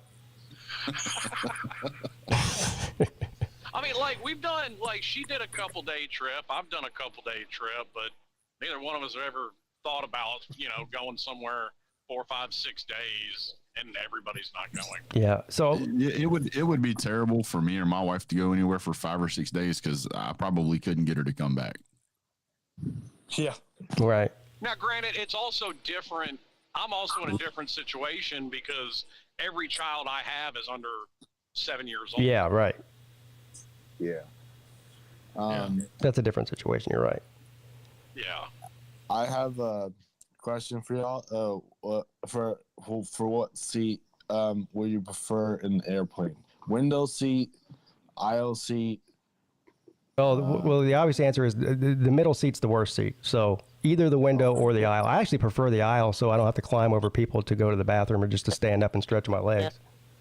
Yeah, window is my favorite. Yeah. The window's the coolest because you get to look out and see, especially when you fly out west. There's some cool landscape to look at from the plane out there. But yeah, that's why you have to worry with the aisle seat too about them catching your elbow with the drink cart. Well, yeah, I get motion sick. So for me, the best seat is middle, is the aisle seat, middle of the plane, because that is the least affected by the gyroscopics of the airplane. Yeah, it's the smoothest ride. You're right. So that's where my favorite seat is. It's like, what do you have? We got 15A aisle seat. Yeah, I'll take that. Yeah. Does anybody want to sit by the exit door? Yeah, I'll take don't that. get me wrong. I want to go. I do, but I just don't know if it's going to happen. Yeah. Yeah. Hey, I want to change gears. I've talked to her about going in January before, specifically about going to SHOT Show. I want to ask Peete a question. Yeah. What would you say? Let's talk about football, I guess. What would you say if I told you, obviously Carson Beck's going to be our starting quarterback. What would you say if I told you that Brock Vandagriff, who started committed to Georgia a year after Carson Beck, is a year older than Carson Beck? What? Did Beck, did he graduate early or something? I don't know, but Carson Beck's 20 years old and Brock Vandagriff is 21. He might have been one of those guys that, only went to high school for 3 years or something. Yeah. I don't know. I mean, maybe it's because Beck has a summer birthday. Maybe. Beck's birthday is in November. That doesn't make any sense. Or maybe one of them got held back. Yeah, maybe he couldn't pass the 5th grade, so he got held back. I want to know why everybody just assumes that Failed Carson Beck is starting. I mean, if Kirby Smart has taught us anything, it's that Jackson Muschamp is the starting quarterback. Well, have they named a starter yet or no? No. He never announces. Okay. The only time that I have ever seen him announce a starter was last year was Stetson Bennett. So his entire tenure, he's never announced, as far as I know, the starting quarterback other than Stetson one time. And it's always been a walk-on. Jackson Muschamp. Yeah, it hasn't always been a walk-on. Well, He refused Jake Fromm to take wasn't a Fromm walk-on. out. Yeah, Jake Fromm was a walk-on. You think he does that because? Do you think he does that because he wants a competition? Even if he knows who the starter is going to be, he wants the other guy to think he has a shot. Yes, he does. Yeah. Yeah. He wants him to compete. Right. That makes sense. That's I mean, right. we know who's starting at Clemson. There's no. I mean. Just like that's why he's saying that all the quarterbacks really aren't where they need to be. Even do better, got a long way to go. Very close competition. I can't. I'm trying to think back. Dabo's the opposite. He always names a starter. I think with the exception of the year that Trevor Lawrence came in, he didn't really say anything until the first game, and Kelly Bryant started for the first 4 games. He didn't start him until the 5th game. But he played him in every game, though. They split reps pretty much, and split playing time in the first 4 games. Didn't Cade play last year? Well, he started Yes, he started the bowl game against Tennessee, but yeah, he played some. I mean, trash time. Oh yeah, he started. realize he's going to be a starter this year at Clemson, and he's 19 years old. Yeah. And then the ukulele got benched during the ACC title game. Yeah. Ukulele. I would say he put him in a couple other games. Yeah, he got benched during the Notre Dame game too. Yeah. Yeah. And he was mad about it. He didn't show it on the sideline, but after he had left Clemson to go to Oregon State, in an interview he talked about how it pissed him off that he got benched in the Notre Dame game because he said, "We just came off of our best offensive drive of the game, and then they benched me." He wasn't happy about it. Right. Yeah. And then Kay didn't really do any better either. And I so. think that best offensive drive that he was talking about resulted in 0 points, so that's probably why he got benched. So. Well, I think, Yeah. What did Cade who threw the pick six or was that DJ? DJ did. it was DJ. Yeah. I think what's happening is that Dabo Swinney is trying to mimic Kirby Smart and poor handling of quarterbacks. That's just me. Well, yeah, I don't know. I mean, I think that if he really thought last year that Cade was ready to be the starter, he would have. We've already seen him do it. I mean, he benched Kelly Bryant, who was winning every game practically for Trevor Lawrence, who was a freshman. But I think if he thought that Cade was ready, he would have started him. And maybe DJ really just was the best option, as bad as he was last year. Well, and I'm sure, I'm sure he had some faith in DJ too, because, we all saw him, and what was that, 2020 when Trevor Lawrence had to sit out the Notre Dame game, and DJ come in and threw for 450 yards, and Yeah. everybody was like, okay, they're going to be in good standing going forward. He looks all right. And that's the thing about DJ too, is that we all tend just to remember how his bad moments, because there was a lot of them. But he had he played great a lot too. He just wasn't consistent. And there wasn't like any middle ground with him either. When he was on, he was great, and when he was bad, he was terrible. You know. Well, and I've brought this up before, and I've seen Clemson fans focus on DJ, and I've seen Clemson fans focus on the offensive coordinator, but especially the first, 21, the first year DJ was a full-time starter, and there were more problems out of the offensive line than there was DJ. Yeah, there's a lot of blame to go around for sure, but the easy executable plays, just like screen passes or short slant passes, whatever. I mean, you miss the guy by 10 feet. I mean, that's not the coach's fault. No, it's you not. know. But my point is exactly what you said. There's plenty of blame to go around. I mean, there's plenty of examples of the wide receiver corps not helping him out either. I also firmly believe that they didn't call plays to his strengths. Like they were stubborn that way. You know, this is the Clemson offense, and no matter who the quarterback is, we're going to call these plays.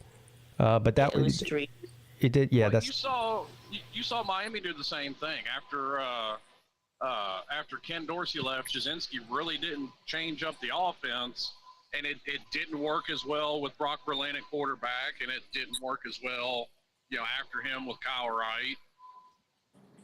And they just kept, for whatever reason, trying to run the same offense that worked early on. Yeah, I don't have the same concerns with Cade Klubnik. I think he's the real deal, and I don't know if he's going to come out of the gate first game and look the way that we want him to, but I'm pretty certain by the middle of the end of the season he'll be okay. Just have to get through. The problem is we play Florida State week 4, so it's early in the season. I got Clemson in that game, just so you know. Yeah, well, it's in Clemson. That gives them at least a little bit of an advantage, but I think if it's at Clemson, I'll take Clemson. I think, and I've said this before about Clemson, I think it kind of works out for UGA as well. I think both of them, the games that the majority of the fan base think are going to be the tough games, wherever you think it is, I think the coach and the teams have those games circled as well. I think it's going to be, kind of like a Pitt situation with Clemson a few years ago, or a South Carolina situation with UGA a few years ago. Right. It's going to be a team you don't think that would beat them who's going to sneak up and win. Yeah, and that's fair because it's happened multiple times to Clemson. The Pitt, Syracuse, right? They went to overtime with Wake Forest last year, almost lost that game. And I don't fault anybody that does it. I mean, you look at every team that wins the national title, they've got a game or two in that season that was a lot closer than anybody thinks it should have been. Yeah. I think a big part of that is, football is a game that there's a lot of skill involved, but there's also some luck involved too. Yep, absolutely. And you know what? It's kind of a blessing in disguise, this whole, the internet running joke about Duke beating Clemson week 1. Because in past years, this might have been a game that the players weren't really that up for, but they're hearing the chatter about they're going to lose to Duke. So now their attention is on it. And also, it's the first game of the year. Yeah. So I think that's when to me, that early in the year, the first 2 weeks is your highest likelihood of upsets because everybody tends to look like crap, especially the first game. Yeah, but that includes the team that you're playing against too, though. I'm not doubting that whatsoever. So, I actually think, in my opinion, Clemson actually gonna beat Duke. In all honesty, although most people would say no, I think Duke was going to win this game. I think there's 2 possible scenarios here. I think it's possible that Duke keeps the game interesting for 2 or 3 quarters, right? And I also think it's possible that Clemson just goes out there and absolutely curb stomps them. Yeah, that's a possibility. I'd be very surprised if the situation came down to, a final drive to win for either team or something like that. Well, I just pray for a 2007 every year. I want to see Kansas and Missouri owning their own fate. That shit's amazing. Oh yeah, and wasn't that year? No, I don't know if that was the year. if my question was if was that year the Illinois beat Ohio State at the horseshoe that year? I might be trolling, or I don't know. So I know your national championship team that year had 2 triple overtime losses. Okay. I don't want to beat a dead horse here because they talked about it at length on the call-in show on Uncle Lou's show last night, and I didn't even know this until I heard it on his show.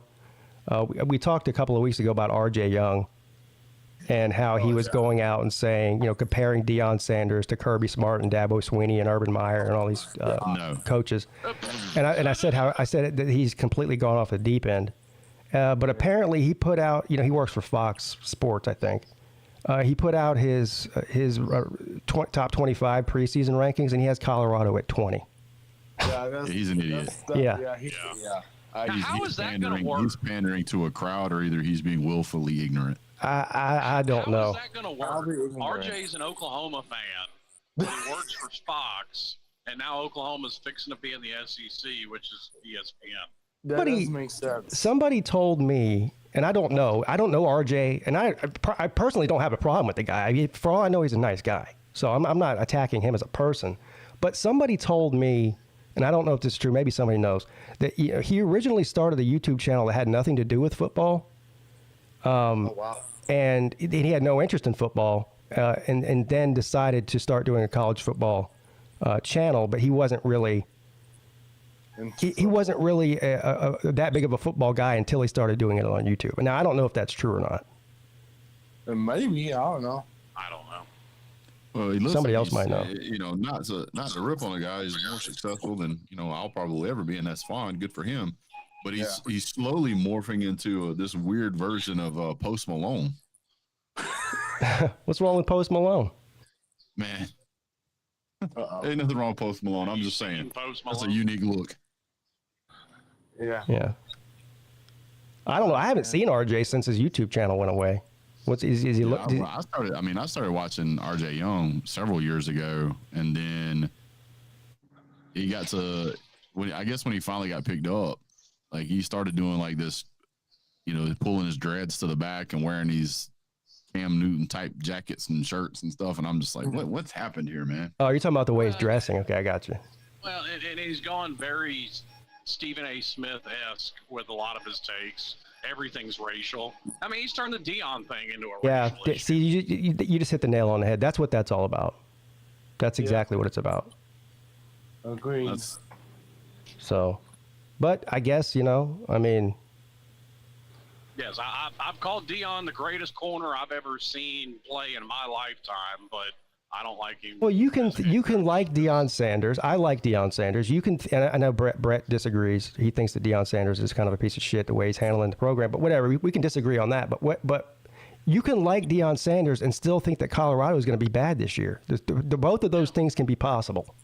I mean, you can also like Deion Sanders as a player, and you can dislike him as a coach, and you can also look at that program and say, even though he was a great player, I don't like the way he's handled the players, but maybe they'd have a great year if he had a quality team.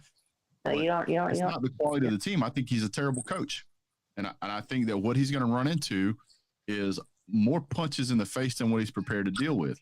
I don't know if we're ready to say whether he's a terrible coach or not, because there's not enough of a sample size, really. Well, I don't think there's enough of a sample size to say he's a good coach. Oh, yeah, either way is what I'm saying. Yeah. Hold on. There's more to being a coach than being able to draw up X's and O's, right? And to me, a good coach is somebody who inspires his team. A good coach is somebody who helps motivate his team, gives them the proper growth and development, not a guy who walks in and tells them to pack their bags and that they're trash. Oh, and I've called out Deion on that kind of crap. And then the whole quarterback thing, too. And then puts his son as starting quarterback. Yep. I don't believe a coach, even if it is his opinion, and he should never walk out there and say that I don't want a quarterback from a broken home, and I want my lineman to be from the hood. I mean, did he say that? I don't care who says it. Yeah. Maybe he just means like the hood mentality. I mean, I haven't heard the lineman part, but I absolutely heard the quarterback thing. Yeah, That's I what heard made the him line. such a hypocrite for making his son the quarterback.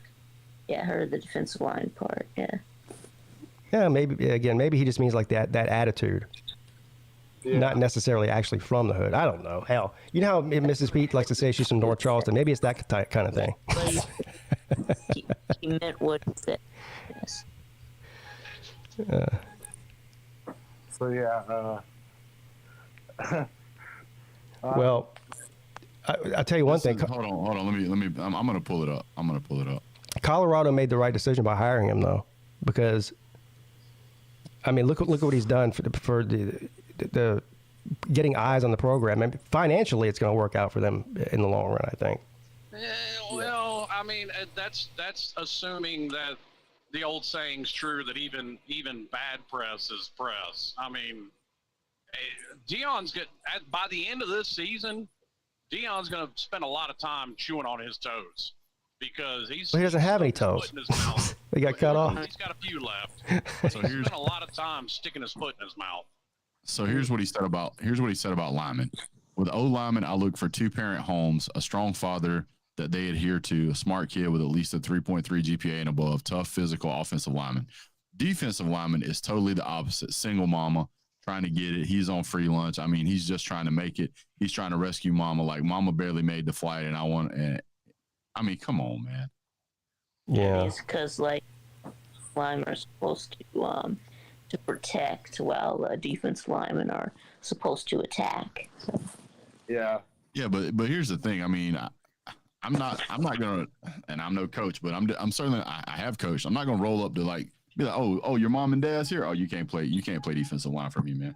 Yeah. See, my question is, does he really mean that, or is he just talking shit like Deion talks shit? I don't know if he's really serious about that. Like, I mean, it's even worse if he's talking shit, because why would you even say that? Yeah. Yeah, that is. I mean, listen, I agree. That is kind of a weird thing to say. I mean, I've never heard anybody else say anything like that before. I've never heard any coach say that. And here's the other thing too. Even if the coaches do say stuff like that, they don't say it publicly. That's something that yeah. But he said it publicly. Yeah. Well, he's Neon Deion, man. You say whatever you want. I don't really know what that. I think what he's about to do is I think he's going to damage what little bit of brand that Colorado had. You think so? They don't have a lot. But Yep. Huh.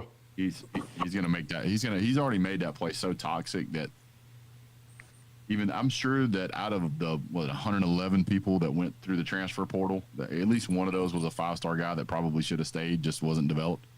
I'm not saying 5-star recruited. I'm just saying he had the talent, and then Deion did not give him an opportunity. And I know he didn't give those guys an opportunity because when he called a team conference, he walked in and he went to trash talking all those players. And I'm sorry, I'm never going to be on board with that. Yeah, I'm not either. Well, and here's my thing with it. Especially if you've got a player, especially if you've got players in there that did come from a single family home and they are trying to rescue their mama and they are trying to do the best they can, and then you want to come in there and throw that in their lap, man, take your elitism and get out of here, man. I don't want to hear that crap. Neither do those kids. Well, and you're also telling all these kids to transfer. How many players every year transfer and get stuck in the transfer portal? All of a sudden now they're transferring out. There goes their college education right along with their football career. And nobody from Colorado, I don't think, is really planning to go to the NFL. Well, not only that, I mean, you got to look at it this way too, and this is just my opinion. When you have these players that all of a sudden, basically Deion comes in and he was like, all right, you guys are out of here, you're leaving. You have just uprooted this whole man's life, this young man's life, and most likely his parents' life. Because now he's got to go to a different school in an entirely different state, because I don't know if you guys noticed, not a lot of Power 5 college football teams in Colorado. Did he actually kick them off the team, or did he just say basically you should transfer, and they did it on their own? Told them that they should transfer and did it on their own. Yeah, he ran them off. He ran them off. If you go back and you watch it, you'll see. Yeah, but he didn't kick them off. No. Well, no, he can't make them leave. Yeah. No, he can't do that. Because even if he kicked them off the team, which I'm sure the coach has the right to do, they still have to honor the scholarship in that case. Yeah, so that his strategy was, I'm going to make them not want to play for me. That's what it was. Yeah, that's And I'm going to tell you right now, I mean, even the Which toughest is, of the Brett's tough, right, is pretty shitty. Yeah, and the chat. So the chat's kind of split on this. People saying, yeah, they just weren't good. no You know, class. I mean, that is Okay, true. Let me then answer me this question, and I'm just trying to be fair because I'm always going to side with the player on stuff like this. So maybe I'm biased. I am biased, but they didn't fire the players; they fired the coach. Yeah. How many times, and all of us here that watch college football, that love college football, how many times have we seen a team fire a coach that had a terrible season? They bring in a coach. He's got the same damn players the other coach had. Performance improves. And then the second year, they do really, really well. Same players. Yeah. So here's the way I look at it as a father. If my child was on that team and he did that to my child, I would be upset about it. So I guess I agree with you. I do see both sides of it, but if it were my kid, then I wouldn't be happy about it. Now, to be fair to Deion got hired to do a job, and they gave him full reign. Do what you want to do. So what he decided to do was to burn the whole ship down and start over. Now, while that looks good from a business perspective, this granted, you know, you got to sell, you got to do what you got to do. But given the state of the current program, he didn't need to do it that violent. Yeah, and so what he's doing, he's got plenty of time to improve that. What team. he's doing, he's taking the NFL mentality and he's treating them like they're NFL players, like it's a cutthroat business. But college is different. So I can guarantee you, with what he's done at Colorado State, it is highly unlikely that any other college program at the Power 5 level will bring him on board, simply because they do not want to have that type of. Where I do defend him, though, he caught a lot of heat. You remember that video that went viral where he went into the weight room and yelled at the guy because he had made him leave the weight room because he had white socks on? You remember that? Well, you can't wear. Well, he wear told white socks. the players, you're only to wear black socks. Do not come in the facility with white socks. And then one of the players did, and he kicked him out of the weight room for it. I don't have a problem with that. I have a problem with that unless you're going to go buy him some black socks. Well, of course they supply their players with socks. I mean, if you might not have to like the rule, but it's his rule, and you break any coach. If they make a rule and you break it, they're going to reprimand you for it. That's not unique to Deion Sanders. That's fine as long as they're being provided black socks. I'm sure that they are. Demand that they wear X, well then you must provide X. There you go. And which I don't have a problem with wanting to adhere to a dress code or a policy or a practice performance issue. I don't have any problem with that. What I have a problem with is the way that he came in and just right out of the rip started talking to those players. And I'm never going to be okay with that. There's nothing he's ever going to say that's going to make me okay with that. No. These are somebody's kids. These are somebody's kids who most of them went through a recruiting process, was invited to come to Colorado, who was asked to come play at Colorado. And so they made a decision to channel their life in that direction because Colorado wanted them. Okay, great. And then they get into a football program and the coach failed them. And then they say, okay, we're going to get a new coach. And they bring in a new coach, and the new coach is like, you guys suck, kick rocks. Like, wait a second. I would be furious as a player, especially if I was one of those players that was injured playing football last year and still injured when he walks in. I wouldn't feel bad if a lineman got up and slapped the fucking taste out of his mouth. I wouldn't either. But because he's Deion Sanders, whatever that means, he can go in there and act like that. And I'm sorry, that's wrong. It's just wrong. Yeah, a lot of people feel that way. And I mean, I don't care if people don't want to listen to me, don't want to watch my stream. I don't care. I'm never going to be okay with treating young men like that, especially whenever his shtick is that he wants to go out there and better young men. No, that's not what you want. What you want is you want to say that you want them better young men to make yourself look good. That's what you want to do. Well, Rob does, and this is the counter. I'm not saying you're wrong, but this is the counter argument that I hear. Is that he got hired at Colorado to win football games, not to be these kids' daddy.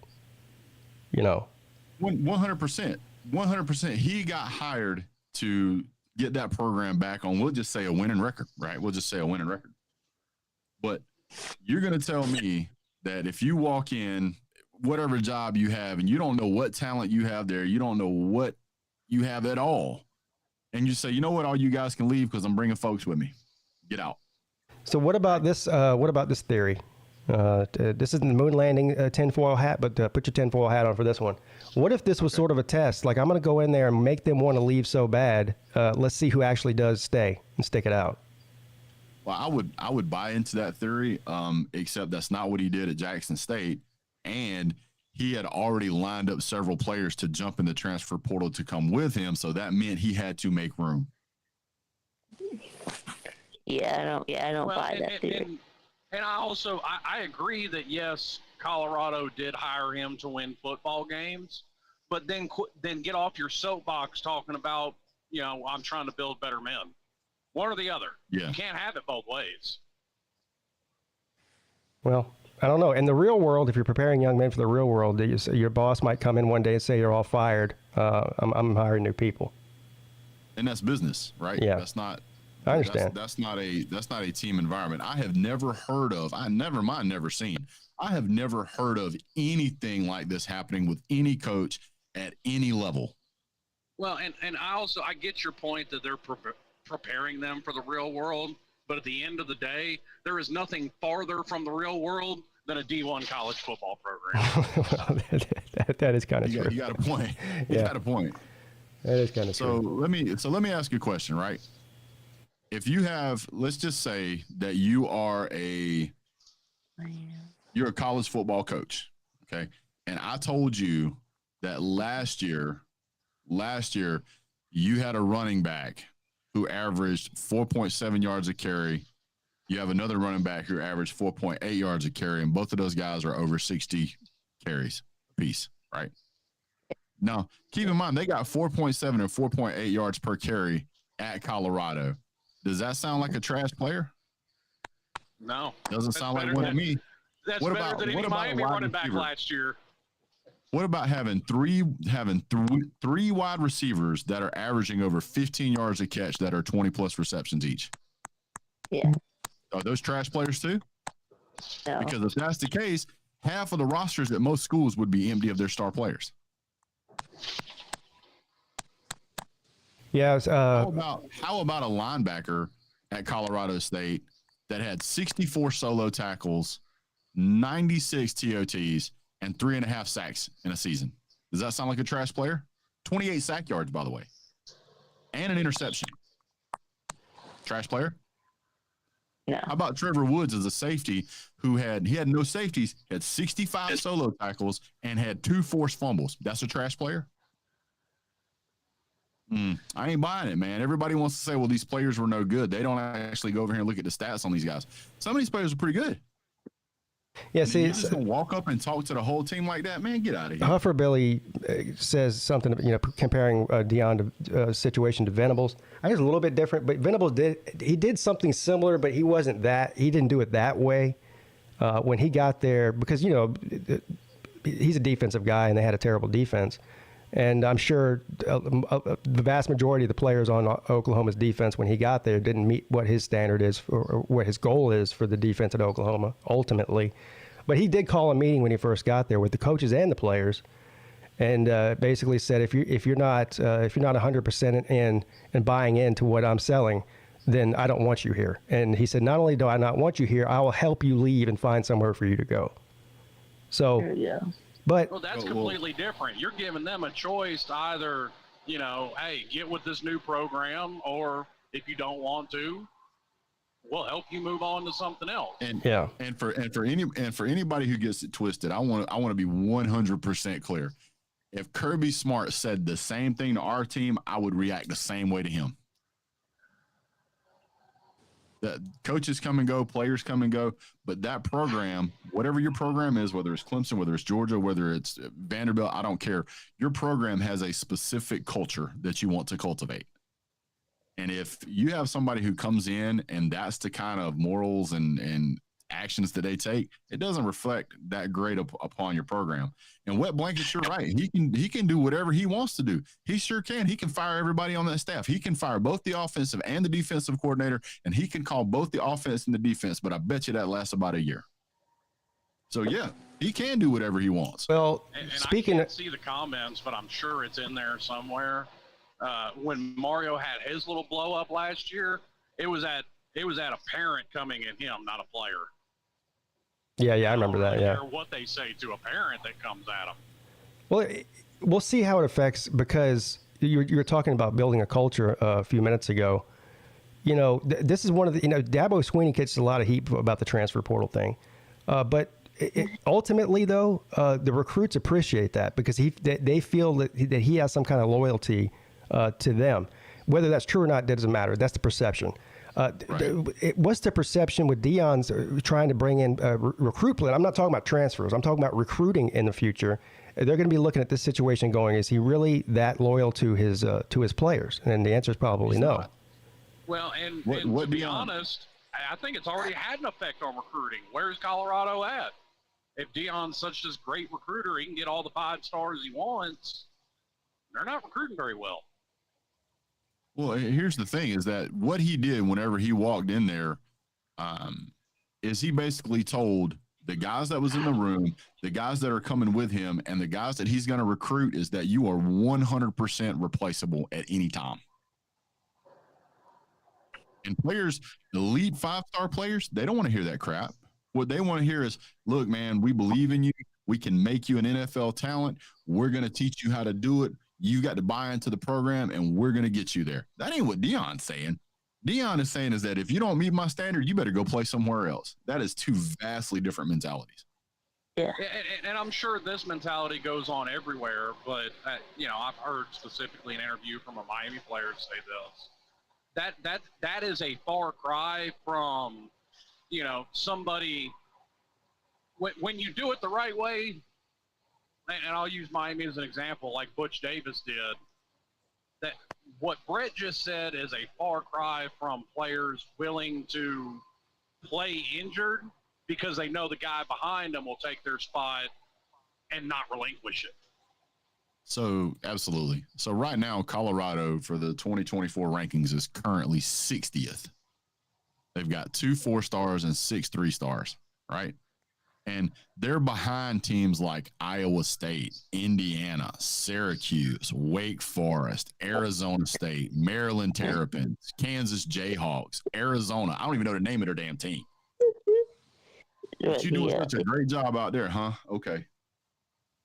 No, because all these recruits, you don't think that whenever they talk to a coach that they've looked at what this coach is doing and has said and has acted in the past. I guarantee you, none of the 5-star talent that you see that gets fought over at the collegiate level is going to even entertain Deion Sanders. He might just, and he could be dead wrong, but he might just feel that because of his name, that he can build a formidable team, like a new team every year through the transfer portal.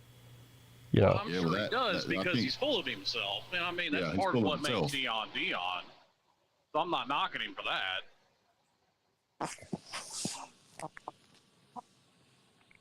It'll be interesting to see how it all plays out, though. All I can tell you is after they go 4-8 this year, you'll see everybody in the world that's a Deion fan saying, "Oh, that's a 100% increase in performance." Yeah, well, yeah.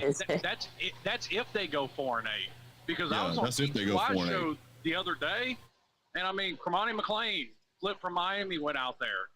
Bruh's getting burnt crispy by some of Colorado's wide receivers. I'm telling you like this. I'm just going to be 100% honest with you. If Deion Sanders would have went out there and had a different conversation with those kids, I'd have a totally different meaning. I really didn't have any problems with Deion Sanders until I watched that video of how he talked to those players, and I lost every bit of respect I had for him. Oh, We'll see. We'll see what happens. I feel like that first Colorado game, week 1, is going to be. Is it week 0 or week 1? I think it's. Where is it here? I can't remember. Anyway, that's going to be one of the most viewed games of the beginning of the season, just because of what's going on there. But Don't they have TCU first game? yes. Yeah. Yeah. But if they go 0-4 to start the season, the interest around Deion Sanders and Colorado's football team for 2023 is going to fizzle away. Yeah, they start out with TCU on September 2nd. Yeah, September. Okay, so that's week 1 then. And so, Yes. I have no doubt that TCU is going to win this game. And if you've looked at Colorado's schedule, they start out with TCU. TCU is going to beat them. They might beat Nebraska, might not. What's the line on that game? There's got to be a line out for it already. Oh, I don't know. For what? I'll look that up in a minute. But they're gonna lose to TCU. They're gonna lose to Oregon. They're gonna lose to USC. They'll probably lose to Stanford. They're gonna lose to Oregon State. They're definitely gonna lose to Utah. Washington State will probably beat them. This is a 4-8 season is top of the market. Yeah, they might not win 4 Here's the games. other thing that's going to happen. Whenever you've got all of these guys that you say you're going to bring in and you're going to do all this winning, and then all of a sudden they lose 8 games, You're not winning. I'm going to go ahead and predict that he's going to blame the players. And he's going to say it's because they didn't work hard enough. They didn't want it enough. They didn't try hard enough. They didn't follow his rules or whatever. And he's going to blame the players. And then you're going to see that many more people jump into transfer. You're gonna see 50 more people transfer out next season. Yep. That's exactly where I was fixing to go with it. Yeah. How many of them after a bad season are going to transfer out? Well, especially because at some point these players are going to stop saying, I want to go play for Deion Sanders. And they're going to realize, oh, snap, I have very limited time to put on an NFL resume, and I can't do it here losing 8 games a season. And they're going to go to schools like Georgia, Clemson, Ohio State, Michigan, LSU, Alabama. There's no shortage of teams out there that know how to develop 5-star talent, 4-star talent, Right. 5-star talent. And they're going to leave out there. Oh, I already projected Coroni McClain would end up back at Miami at some point. What is the, and this is something I just don't know, somebody might know, what's the coordinator situation like at Colorado?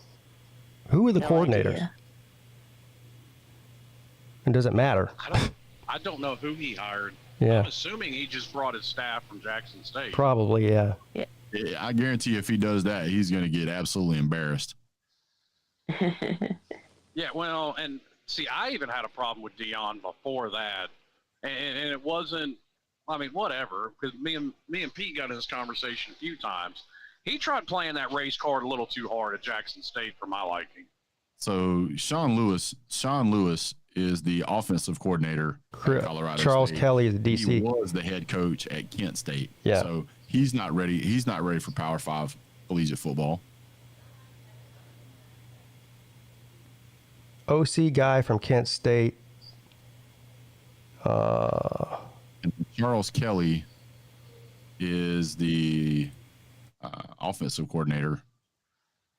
And his last stint was at Alabama 2019 to 2022.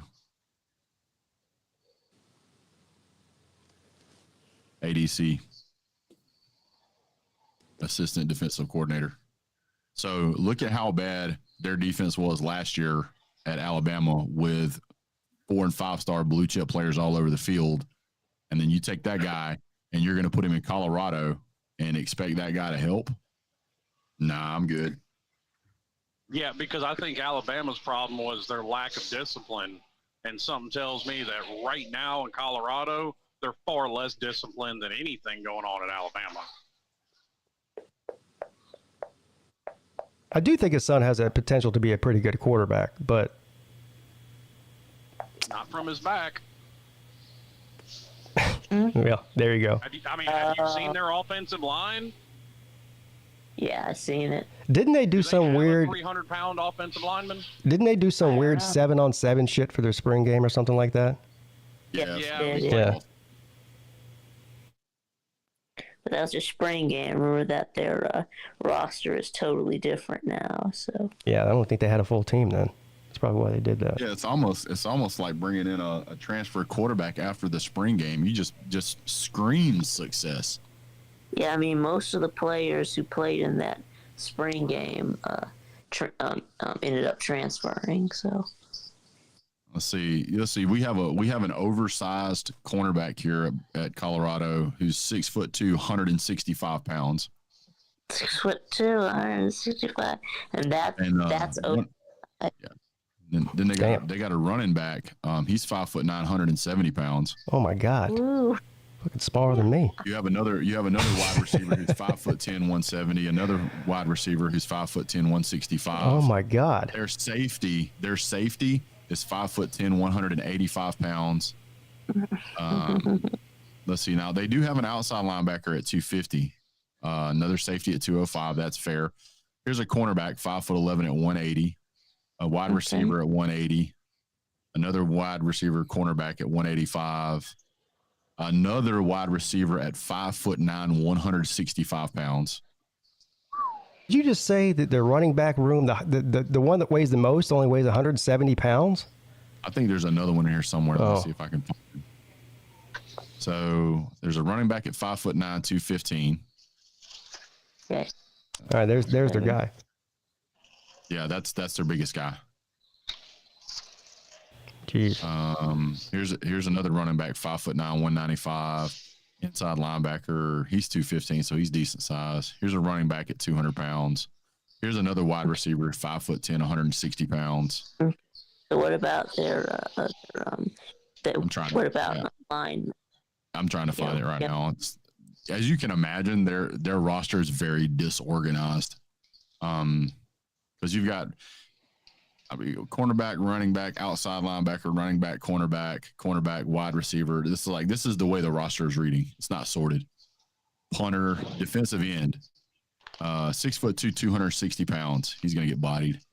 You got an offensive guard, 6'4", 310. And then you have another guy who's an offensive tackle, 6'6", 300. And then everything after that's well under 300 pounds. You got a guard at 255, a defensive end at 250. The center's 290. Here's a guard at 310.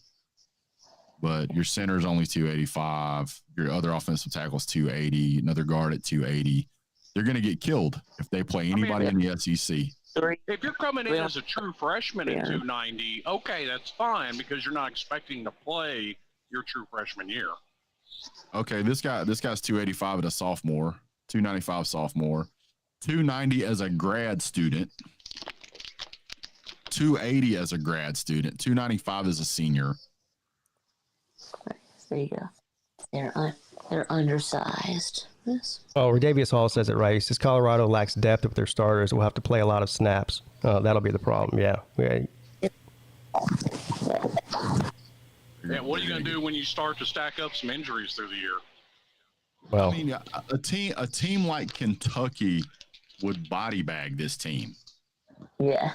well, even most of the defenses in the Pac-12. I mean, let's be honest. I mean, Oregon's got a formidable defense. Washington, Utah would kill them. Utah. Even Vandy would. I think Vandy would do a fair job. I also Washington State should do a fair job. I mean, this is not. And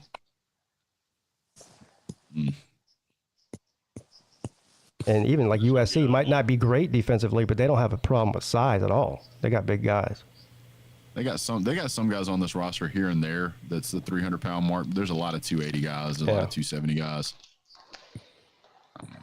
And I'm sorry, you step out there with a team like Georgia or Clemson or Alabama. It's a wall. It's a wall. It's a 6'7" wall. Yeah, there's what's his first name? I always forget his son's first name. Anyway, the Sanders. He's gonna have a rough go of it. He's gonna be running for his life. Shadar, what's his name? I think that they're thinking that they're going to be able to count on him to bail him out of these situations. But when some of these teams, even though they're not big, are extraordinarily fast.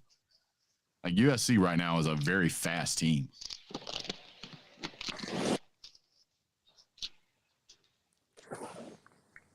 Yeah, I give Dion 2 years before I make my judgments for their roster. It's not up to par right now.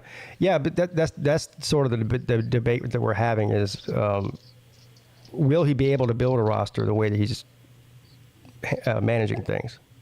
Well, if you even look- if he Yeah. builds a somewhat decent roster, because he's going to have a whole lot more competition recruiting at this level than he did at Jackson State. Right. You still have to be able to coach as well. And even with an overwhelming talent advantage at Jackson State, he couldn't win at all.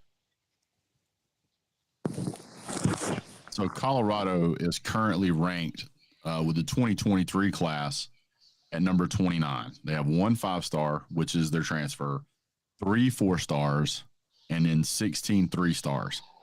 Well, so The transfer wouldn't be included. The transfer wouldn't be included in the recruiting ranking, though, would it? That's Kermani McLean flipping from Miami to Colorado. Okay, so they got 2 5-stars and 1 that is his son. 2 5-stars and 3 4-stars. His son's not even a 5-star. The other I thought his son 5-star was is Travis. that's right. That's right. No, you're right. You're right. You're right. So they got 1 5-star for this recruiting cycle. Yeah. They have 1 lined up for next year. So you have a combined average right now of roughly a 45 ranking of 45. That puts you right up there with teams like North Carolina State, Stanford, Northwestern, Illinois, Virginia Tech, Baylor, Mississippi State, for Christ's sake. And the difference between those two is, I mean, like him or not, I know Pete doesn't like him, but August 16, 2023 at 12:18 in the afternoon, Dave Dorn is a better coach than Deion Sanders. Well, there's a much larger sample size there. Yeah. I mean, you're comparing apples to oranges. I agree with you, but well, and here's what I'm saying is that I forget who it was in the chat that said, they're going to give him 2 years.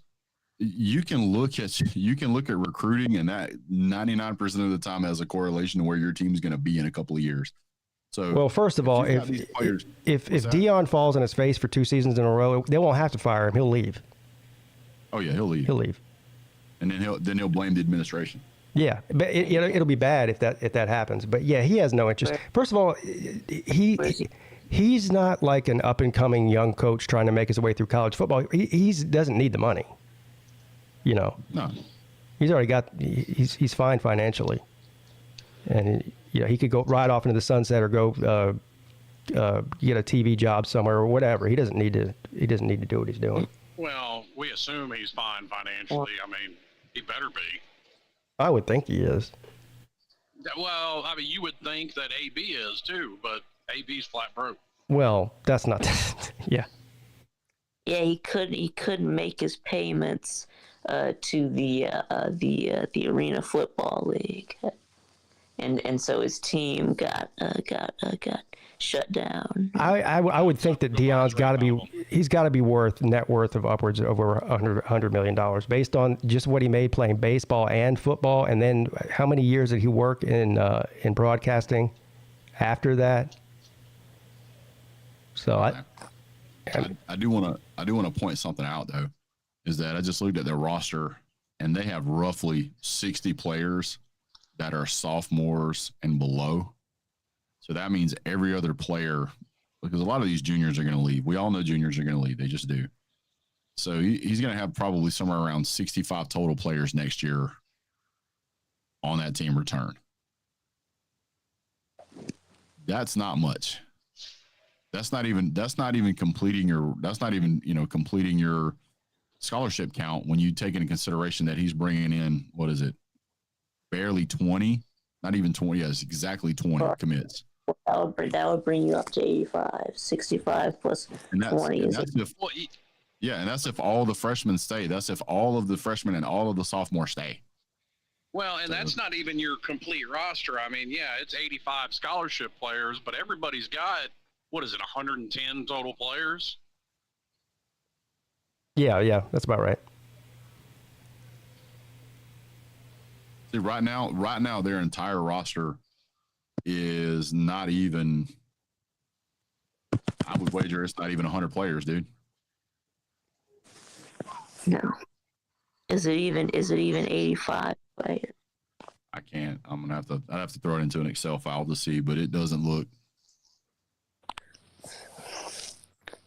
Well, we only have like I have to get off of here, guys. But before I go, I'm seeing some talk in the chat about Celine.